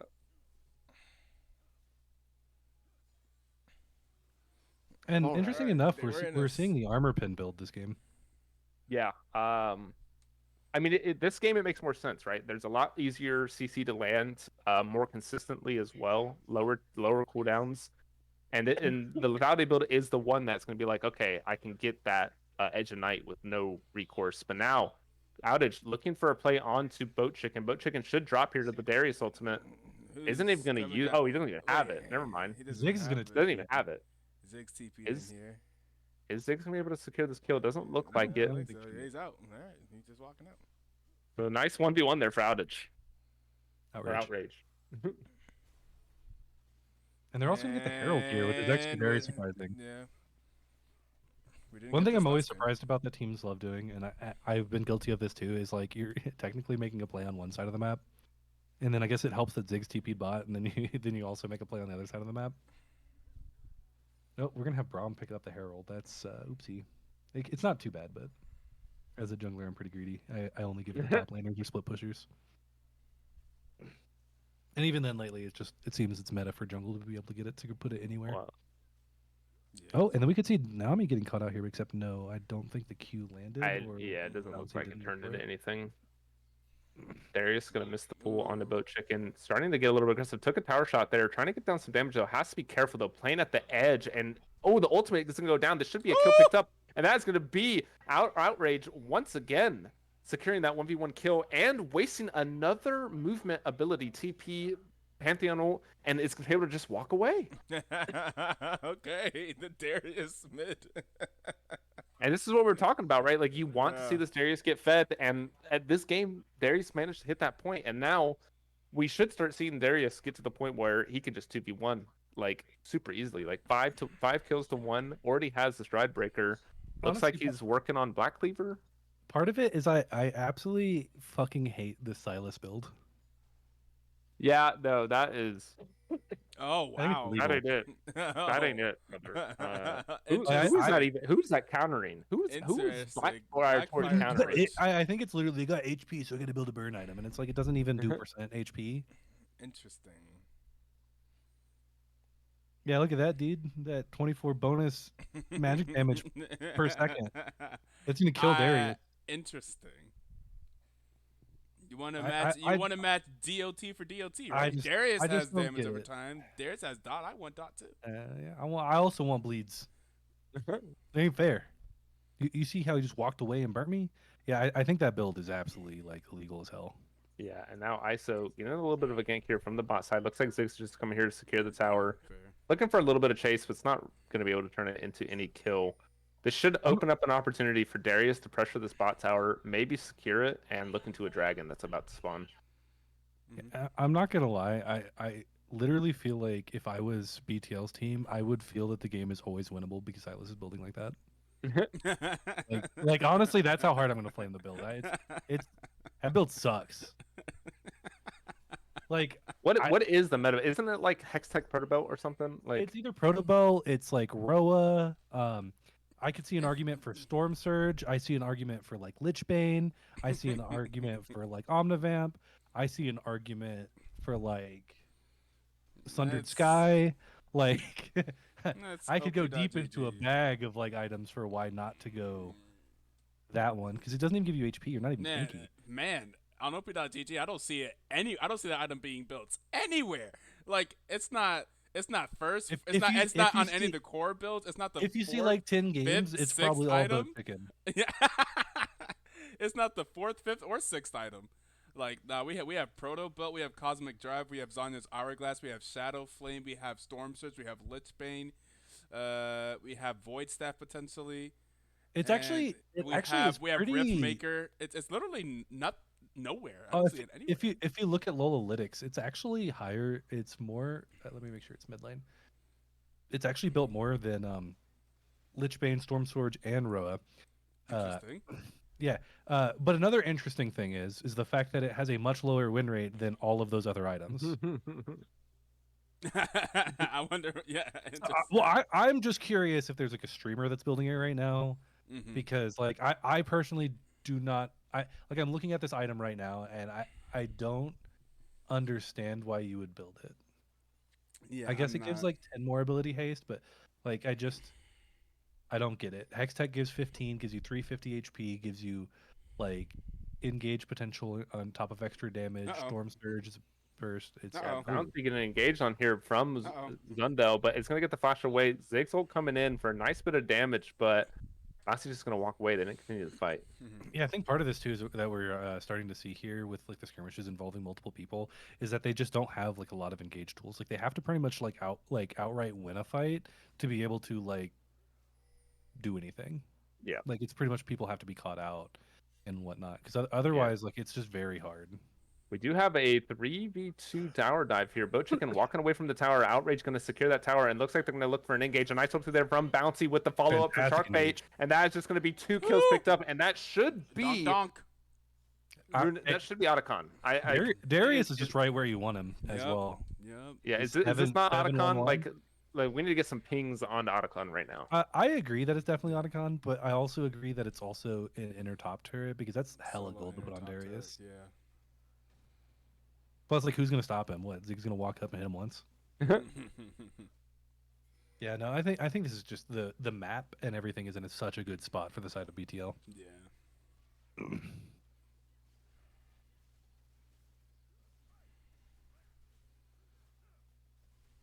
Now, This is Ola the GA also, one, right? yeah, this is the GA one, which is going to be really good for the Darius. Oh my god. Shark bait. Shark bait, ooh ah, ah, dies to the Otacon. Yeah, so I can pay. I Before the GA believe comes now. up, Well, no, here's the thing though. He still gets it. what?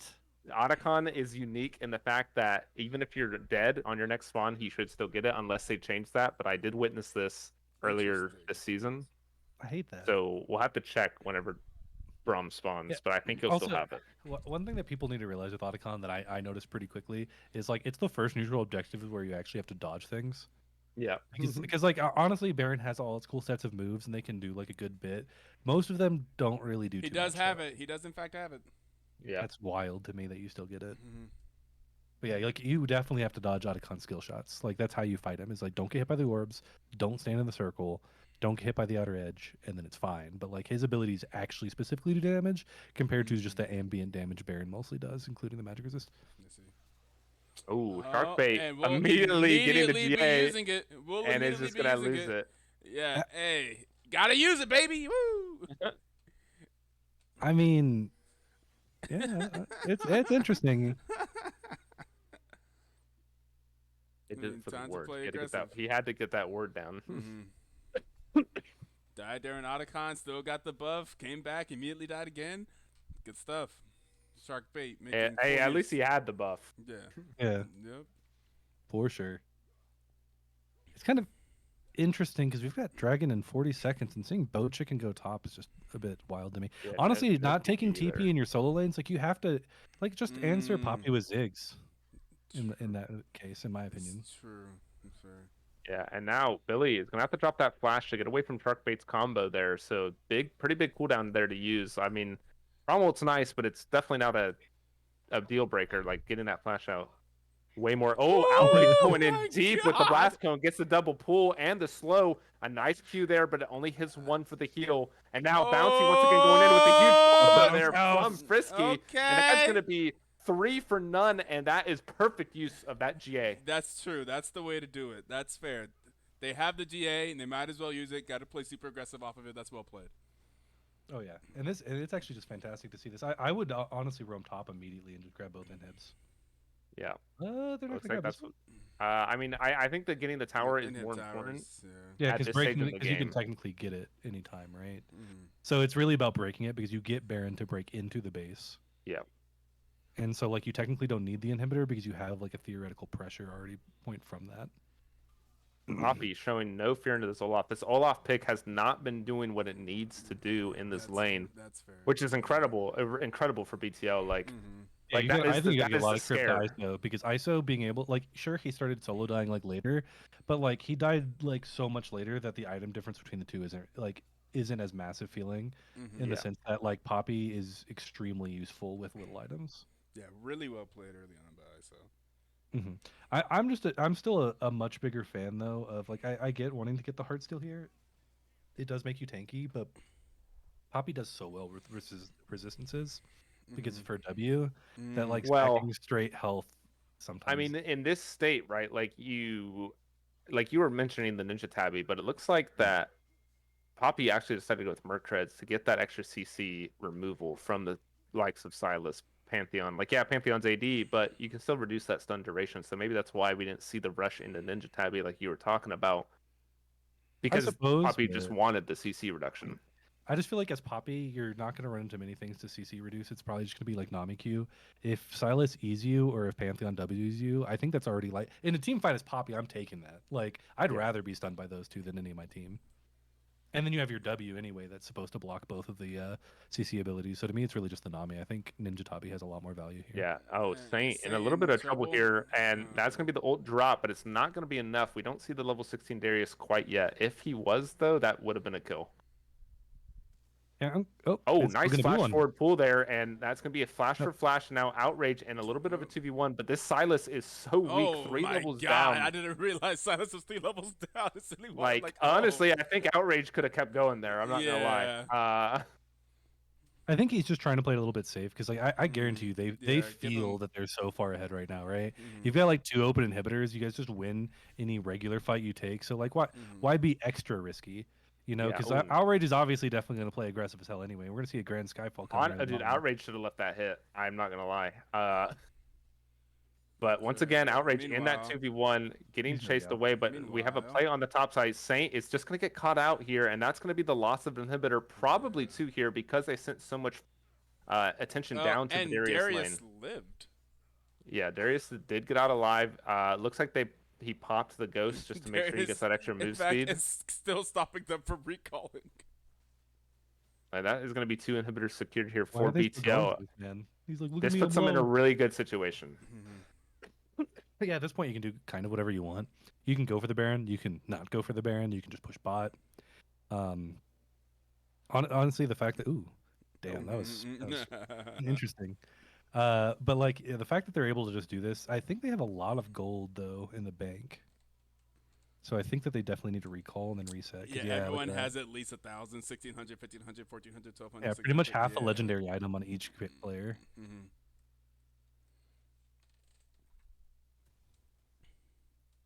I still stand by the fact that the Silas build is so dog shit that I can't even look at anything else.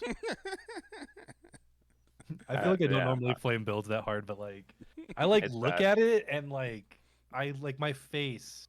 You just look at you look at it and you're like, oh, Lichbane looks normal, and then you see that ugly little purple item. Honestly, that item is shit. Like, I don't even know why Ziggs built it, bro. I'm sorry. It, Like, it, Ziggs gets more value out of Ludens I than just that feel item. like it used to be good, and everyone still is like brainwashed that it's like Giga. Like, Yeah. and don't get me wrong, I like the idea of it, and I can see when it's good on certain champions. But man, like it's just, it's. I think it's seen way too many nerfs. And it's All such a I'm niche saying item. is, if the item, if that item specifically, right, it used to be keystone for brands. Brands don't even build it anymore because of how bad it is. Yeah, Lily and Brands completely gutted that item. Yeah, and the thing, and like those were the champions that made that item good, and now it's just no longer that. Yeah. And now we have a little bit of a fight here. Sharkbait getting the Sundown onto Sundell, followed up by the ultimate. So Sundell should be falling here, but a nice flash to get away from the damage, but a flash forward by Bouncy to secure the kill. This should set him up into a decent area Oh for my the Baron. goodness! Meanwhile, This- Jesus. Just run down. Just run Yeah, down. ISO does not care. That tower means nothing. And we could look for a potential end here. ISO getting so much damage down. Outrage trying to get the damage or the pick onto Boat Chicken, but Boat Chicken's going to flash away. Lots of pressures on these towers. You can tell BTL just feels this game is free. They're just playing it very fast and loose at this point. Yeah. And that's going to be tower number 1 falling. That's going to put it on the 5-minute spawn timer. But, I mean, I don't even think that this game's going on for 5 more minutes. Second tower falling. Everyone's back. It is a 4v4. A flash forward there by Frisky to try to get away from Saint. But Saint couldn't really do enough. It doesn't have the damage and outrage going in deep. And that's going to be another kill picked up. And this is going to be the game for BTL. There's not much Billy and Zundel can do. They're going to try to pick up 1 kill into outrage, but it's not going to be enough. Outrage just living with the amount of heals, and that will be the series secured by BTL. GG 2-0 BTL. That makes them 2-3-1? 4-1, I think. 4. Ooh, I nice. think they have 4-1. I thought they were 3, but I could be wrong. I don't know where the thing is. I'm like a partial manager, so I don't have like half of the. 3-1. I pinned in the BTL server. There's the BTL LFA management. Okay, and I pinned the master sheet in there. Yeah. Okay, I think you showed a little bit of the master sheet on accident on stream earlier. I did show a little. Yeah, it was even. I'm just gonna not say what it was. It wasn't the master sheet, but it's just to say something that we just did. Let's just say we did it. We did it. Oh yeah. This is week 4. Yeah, we were 2-1. Now we are 3-1. Correct. Yeah, that's what I thought. Because I was about to say I thought they're 2-1 coming. Yeah. in. This is week. And this is all pretty good too, because like they haven't really gotten to play too much together. I think outside of the official games, Mhm. and I think I think it's always one of those things that shows up a little bit early, but it's pretty promising that their late game looks a little bit cohesive already without being able to really get like other That's games true. besides stage games in. That's true. Yeah, yeah. I think there are some. At least in the first game, we saw probably some fumbles a little bit early on, or some questionable decisions. But I think that second game was much more clean. Probably, it's probably the early game just solo lanes going well made it easier to be a clean game. So maybe that has something to do with it. I mean, whenever the Poppy ends up killing the Olaf, you're like, okay. And then Darius gets ahead and gets some kills and is in a melee matchup. And Silas goes Blackfire Torch first. So, some things, I guess it made it pretty easy. Pretty easy for them. All right, cool. I had a song I had to go post in the server they're using. The good old Space Jam theme song. Yep. It's always got to be played when you have like a fantastic Darius or Jarvan game. Yeah, yeah, yeah. Well, GG's to the boys. Good.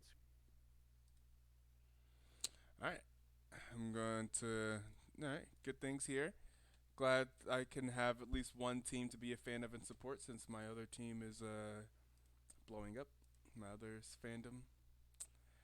It was 1 week ago whenever Luca came to, well, whenever the Mavericks went to LA and Luca, we saw Luca in a Lakers jersey up against us, and now 1 week later, Kyrie Irving has an ACL tear, and I was saying that I know a team name that should come into fruition. This BTL season should be FNH. Fire Nico Harrison. I said that in one of the servers. And someone's like, "Damn, Ito's about to give someone an extra ban." Jesus Christ, man. Oh man, I'm just. Hey, the Dallas Wings have the #1 pick in this year's draft. So hey, WNBA, Dallas Wings ticket. The Dallas Mavericks just now that they're raising the tickets for next season. Dallas Wings tickets are still pretty cheap.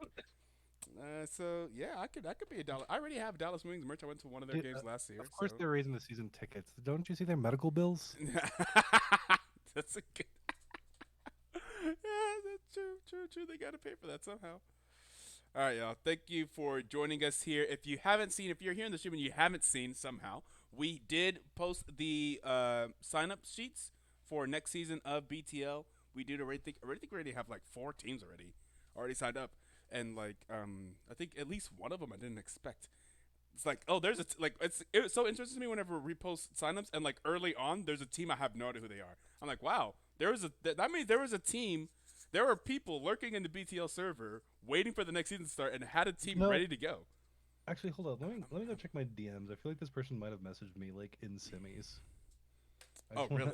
Yes. I mean, sometimes, yeah. It's possible I'd heard from these people before. I'm like, oh, when's the next BTL season start? And I always say like, oh, a couple months away, and then I just forget about them. I just forget about it, and then it happens, and then they're ready. I'm usually people like also forget. And if it's not happening right now, I'm like, oh, in a couple months, someone won't remember to check back in. But no, they were immediate. Who is this team? Is there anyone who signed up with a team and their name is like Lost or not .lost? No, I don't see that. No, I see. Yeah, this is Glacial Esports apparently. Yeah, I haven't heard about that. And I think we've had Glacial before, at least some version of Glacial. I know I've been like somewhat reaching out to like what I consider legacy teams from what I've seen. Just curious if they'll rejoin. Yeah. Yeah. Dino Club maybe. Club maybe. I was in conversation with Coach Kirk last year. So yeah, you guys offend me. What do you mean? The only name that should be coming out of your mouths is the returns of Knights of Ishtar. You already announced that. You announced that and dropped the track though. Like what do you mean? You guys. We got you here to announce it. What do you mean? The offense in my ears right now. The only team is Knights of Ishtar. No, No, like, I just one want of to. I the- want to hear. It's like I love that there's gonna be 2 new teams, but there's a part of me with like like Knights of Ishtar being in, and then like I think Maria is thinking about it. Like like I all the it's just previous champions that we can. hey, I'm just saying it sounds super good when you randomly have like Knights of Ishtar, Maria's Dungeon, like Mhm. DPS or like Dino Club. Like to Yeah. me, like Spectre game. Like when I hear those, Yeah. I'm like, man, those top teams. Yeah. You know? And it sucks to me. That's like for like the new team coming in that know nothing about. I'm just like, oh, y'all about to have such a rough time because all these other teams are so like legit and they've all played. They're all experienced. They all know what you're doing. So if you're gonna come into BTL like you, like, oh, you're gonna have to really try hard because like all these other teams are veterans and they know what they're doing. All I know is I've got to thank Knights of Ishtar because like from what I understand, like was the last champion like your first one or was like your second? Like were you just That like was the pretty That much was first one, finalists I our when you think. guys that was did, our or first one when we first? should have had it. That should have been our third one. I'm not gonna lie. We, Dude, as you okay, guys no, know, we I'm have gonna the choke of histories. It like dude we'll go no 7-0 I and then just instantly choke in bro playoffs. I am gonna thank you because like what ended up happening, right? Is like like I was also like a perennial finalist where just get to finals, playoffs, choke. It'd be dominant teams too, like Chicken Gang. Like we look so damn good that's like so damn good. Semifinals, beautiful. Finals, choke. And then you know what? We got 2 finals chokers just into each other, and then we choked, so you guys got over the curse. And then Yes. because you guys got over the curse and our curses had got together, I followed it up the next season with the dub Yeah. because you guys True. helped break my curse as I helped you break your curse. Yes. It's Yes. beautiful. That's It's all true. Knights of Ishtar's fault that we won the following Now, is season. there Yeah, any? you're right. We didn't join the following season. You are right. Hey, all I'm saying is it just helped. I mean, I almost wish you did because like we went in like week 7 and went 2-0, went to semis 3-0, went to finals 3-0, and everyone's talking about Poro Pounders like fucking just like who could ever beat these people? It was just the easiest series of my life. You know, I missed you guys. It was a little tragic because that last season we were too many points, which we are technically still too many points this season. But we have Chicken the Wing as the backup coming in. We'll have to see how this season goes because Tyler Tygoon was like, I don't want to top lane this season because this is kind of like I won't say for fun league, but it's like Yeah, I mean, that's fair. we're kind of I mean we are doing it like for the fun of it. Not like we're not that we're not gonna try, but I mean I Tygoon is always playing say it's support the whole time. You know what I mean? Like This is I like would always learning. say it's Oh, learning of learning surprisingly is learning coming back. I haven't reached out to learning yet. I would always say it's surprisingly like hyper competitive with like how players play for such a for fun league. yeah. In the sense That's like true. of quality because like when I play like BTL matches and then sometimes I play stuff that should be higher, like the BTL matches actually sometimes feel equivalent. It's kind of wild to me. And then Yeah, obviously sometimes feel lower. It's just yeah, funny. I 100% agree. Like the average elo for BTL is obviously lower than most tournaments. I say most tournaments. Well, yeah. Most tournaments that pay out this much, right? Because a lot of the lower elo That's tournaments, fair. their pool is kind of lower. Yeah. Because it's like either a free entry or it's like a $5 entry. Mm-hmm. But for instance, the last tournament we did, it was like $150 entry fee, right? Oh my God. And Jesus the Christ, I winning would team, love to do that. yeah, $150 entry fee. Only teams that got paid out were first and second. Mm-hmm. Second place got $500, which is what we got, Okay. and then first place got like $1,000 or something. Okay. I did the calculations as well. The org that runs it makes double what the payout is. So they're basically the turn-ins. It's like they get 1,500, and then the teams get 1,500, which is pretty good. But I was in those games, and despite these guys being like, no offense, massive leaps of like pure solo queue talent ahead of everyone in BTL. Yeah. Some of the games were just they weren't there. Like we were like, are we in the right bracket? Like what's going on? Like you could tell these guys just like kind of smash a team in together. They don't have the experience that like, and this is what people like get so caught up in when it comes to like tournaments, right? It's like, oh, you see these like, it's like, oh, I want to go watch a tournament or something, right? It's like, oh, well, these guys are only running their quote unquote low elo tournament. Like they got plats and like low emeralds in here. And it's like you don't understand. Like when you're in a tournament that has players at that level playing years upon years upon years together, Mm-hmm. they will compete with every high elo diamond team. Like obviously, like if Mm-hmm. you're playing against a team of grandmasters, even if they're like pushed in together randomly, you're probably not winning that, right? Right. Like just Right. just off of pure statistics. But like a team of smashed up together mid-range diamonds easily can lose to a team of like experienced emerald players that know how each other play, know each other's weaknesses, and that's like not what a lot of people realize. Yeah. And that's something that you see a lot in BTO. Mm-hmm. Yeah, I think especially because there's so many players here. Because like I went back and basically like rewatched like my career or whatever Mm-hmm. of just playing in BTL for a while now, and like there's just so many people that I didn't realize were on like certain teams, like because their names Yeah. have changed. Especially because I Yeah. was looking at like the roster list to see which seasons I even did play on. Mm-hmm. Like so, like like I didn't realize like how many seasons, like for example, like Prabhu Black Fate played in. I didn't realize how many seasons Mm-hmm. Blast, Mikolo like played Mm-hmm. in. Even how early Rohit was here. Like Yeah. there's just a lot of players that I was like very surprised had played for this long. And I think where like the difference that like sometimes like BTL shows is like in random cohesion from players just either knowing each other for a while or just Mm-hmm. being around these type of different teams constantly. So they like each pick up something like each year. So it's pretty interesting. And like that's kind of why I'm trying to get the legacy orgs like in here in a sense, or at least some of like the older players like just getting back together, because like I think that there were some fun levels of play last season, I'd say, but like I definitely think that like people didn't utilize Fearless Yeah. that well, Yeah. To be personally, fair, because I I it feel was like the first time for a it, lot of it, it people. was I definitely think. the first one, but like I mean, Yeah. it's like everyone like kind of still banned like it was just the same. They just didn't play the same champions, and they kept all five same bans like every single game. Mm-hmm. Yeah. And like I just can't foresee like a team that Maria would build would do that, like because like for example like like you know Expo just has too much ADHD if he's on like Maria's team to Yeah. Well. play like the Yeah. same shit anyway or even ban the same shit. You know what I mean? Yeah. Like that's just not happening. And Mm-hmm. then like I highly doubt Knights of Ishtar would ban the same way either. You Mm-hmm. guys seem to Uh like we've never done a fearless before. Yeah. I'm interested, but like you know like Mm-hmm. I don't be I'm surprised curious. if you see some actual garbage in our draft for the first 2 weeks. Yeah. We've never done fearless. I was against fearless in Yes, the beginning I'm of about to like say its Frost initiation. also didn't want Fearless like a year I like like last season. Yeah. like like I don't I do see the appeal for fearless. I'm still Mm-hmm. like a little iffy about it because A, I haven't played it, but also like in my mind, what makes a good team is the ability to adapt uh to what the enemy can do reliably. And when you do Mm-hmm. have fearless drafts, it's like, oh, I only got to deal with that one time, right? Like it's like I Mhm. can use this as a crutch. It's kind of like a quote unquote crutch.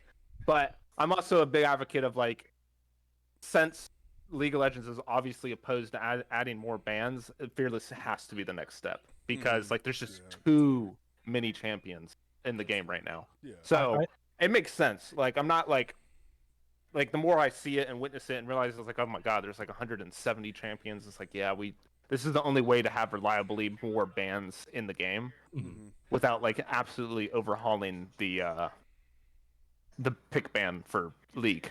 See, I'd say if you almost look at like I'd say the early half of the regular season, I think you're like what you would say was just founded. You know what I mean? Because that's how people did play it. Especially like early on, they were just like, "Oh, thank God we don't have to deal with them on those OP champions anymore."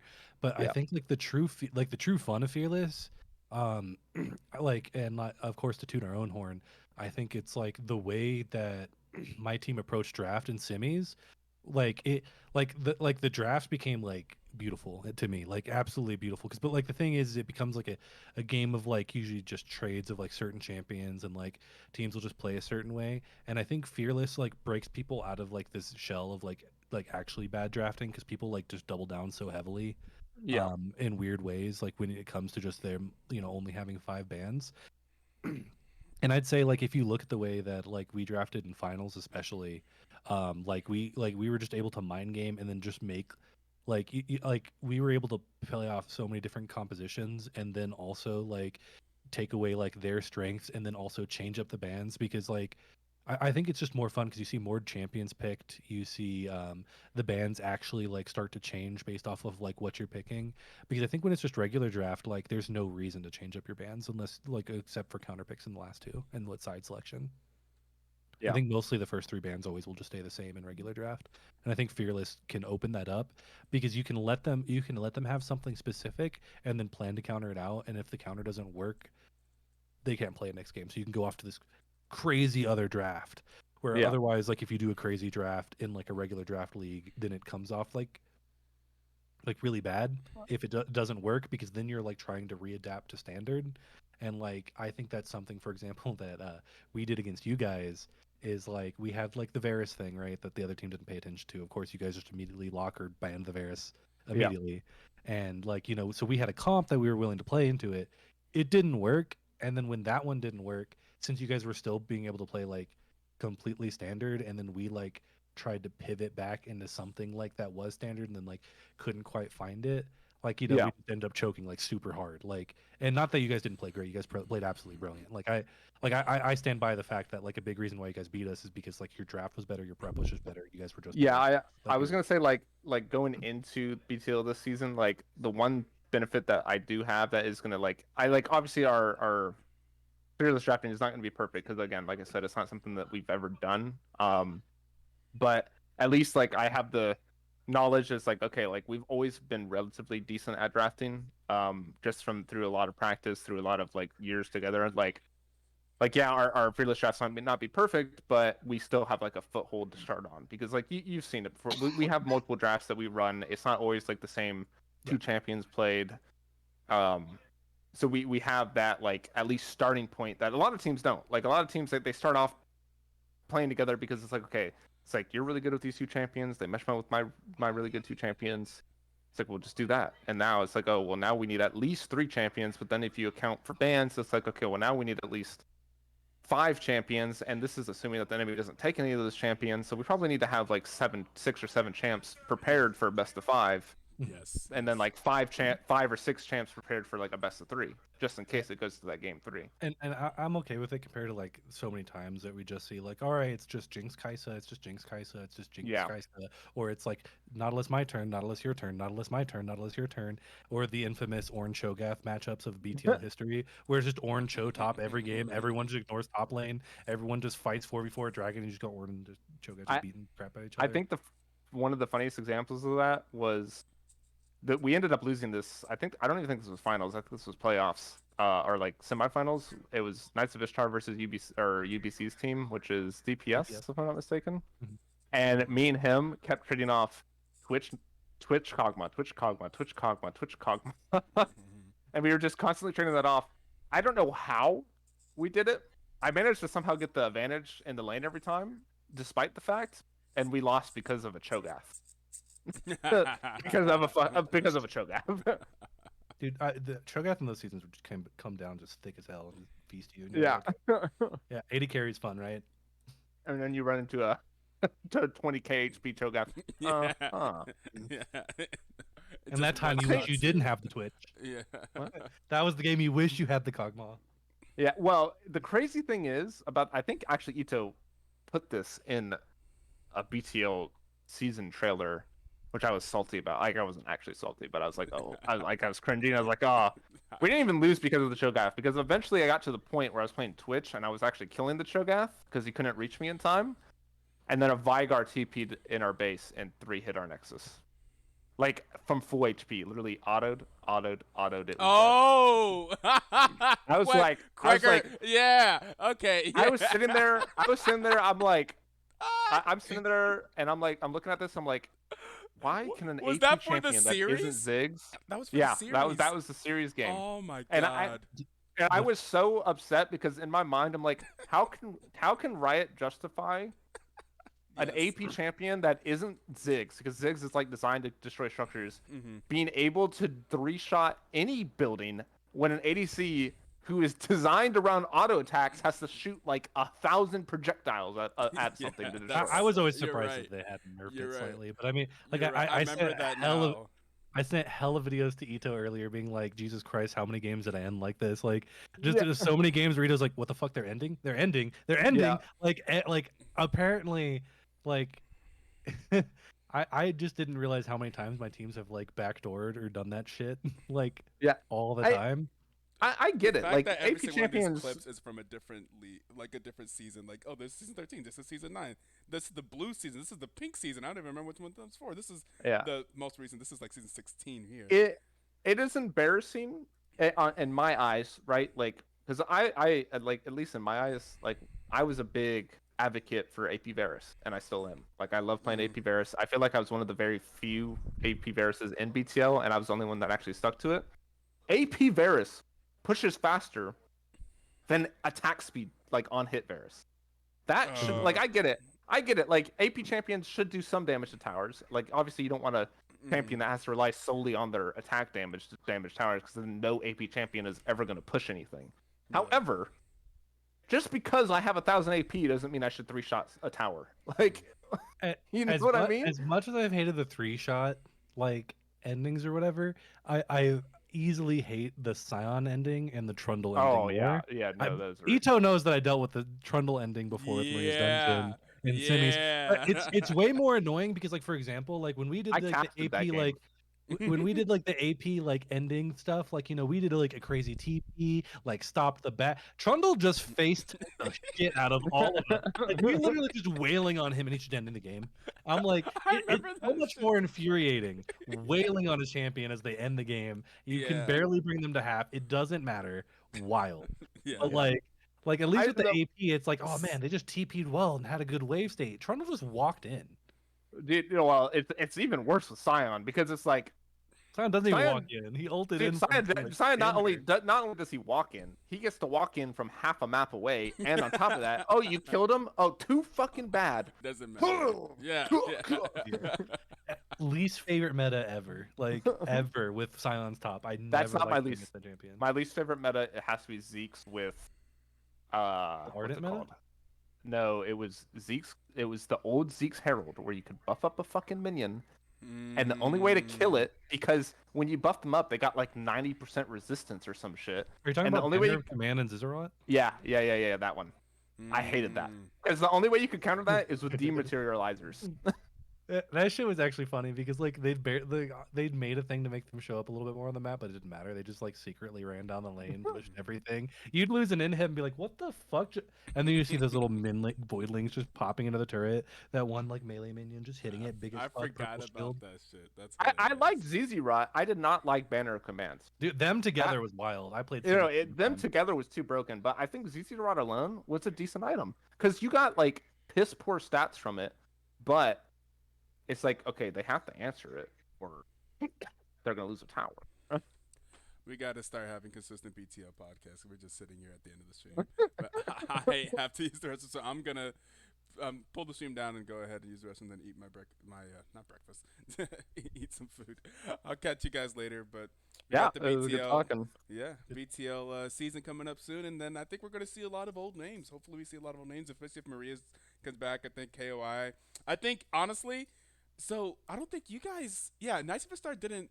So the regular season, man, I just said I was gonna sign up, and I just wanted to say one thing. The regular go for season dominating team last season was Mingos, and you guys, I don't think you got a chance to play against Mingos because they were the next season after you guys won. Yeah. And the Mingos just played so interestingly, and I'm interested to see if they could do that same thing against, like, what a Mingos versus Night Superstar regular season match looks like. Oh, Yeah, it's gonna I'm receiving be. a call. Now I will actually get out of here. It's going to be interesting. Just before you end the stream, it will be interesting. We will definitely be like, we will be in a slightly weaker state, just because we have some people off roll, somebody that we haven't played with in a bit. So we have a lot of practice and like recohesion we have to get. So we'll have to see if we can get it in time. Um, unless Mingos is like week 7, maybe Ito can set that up. Wink, wink. Script?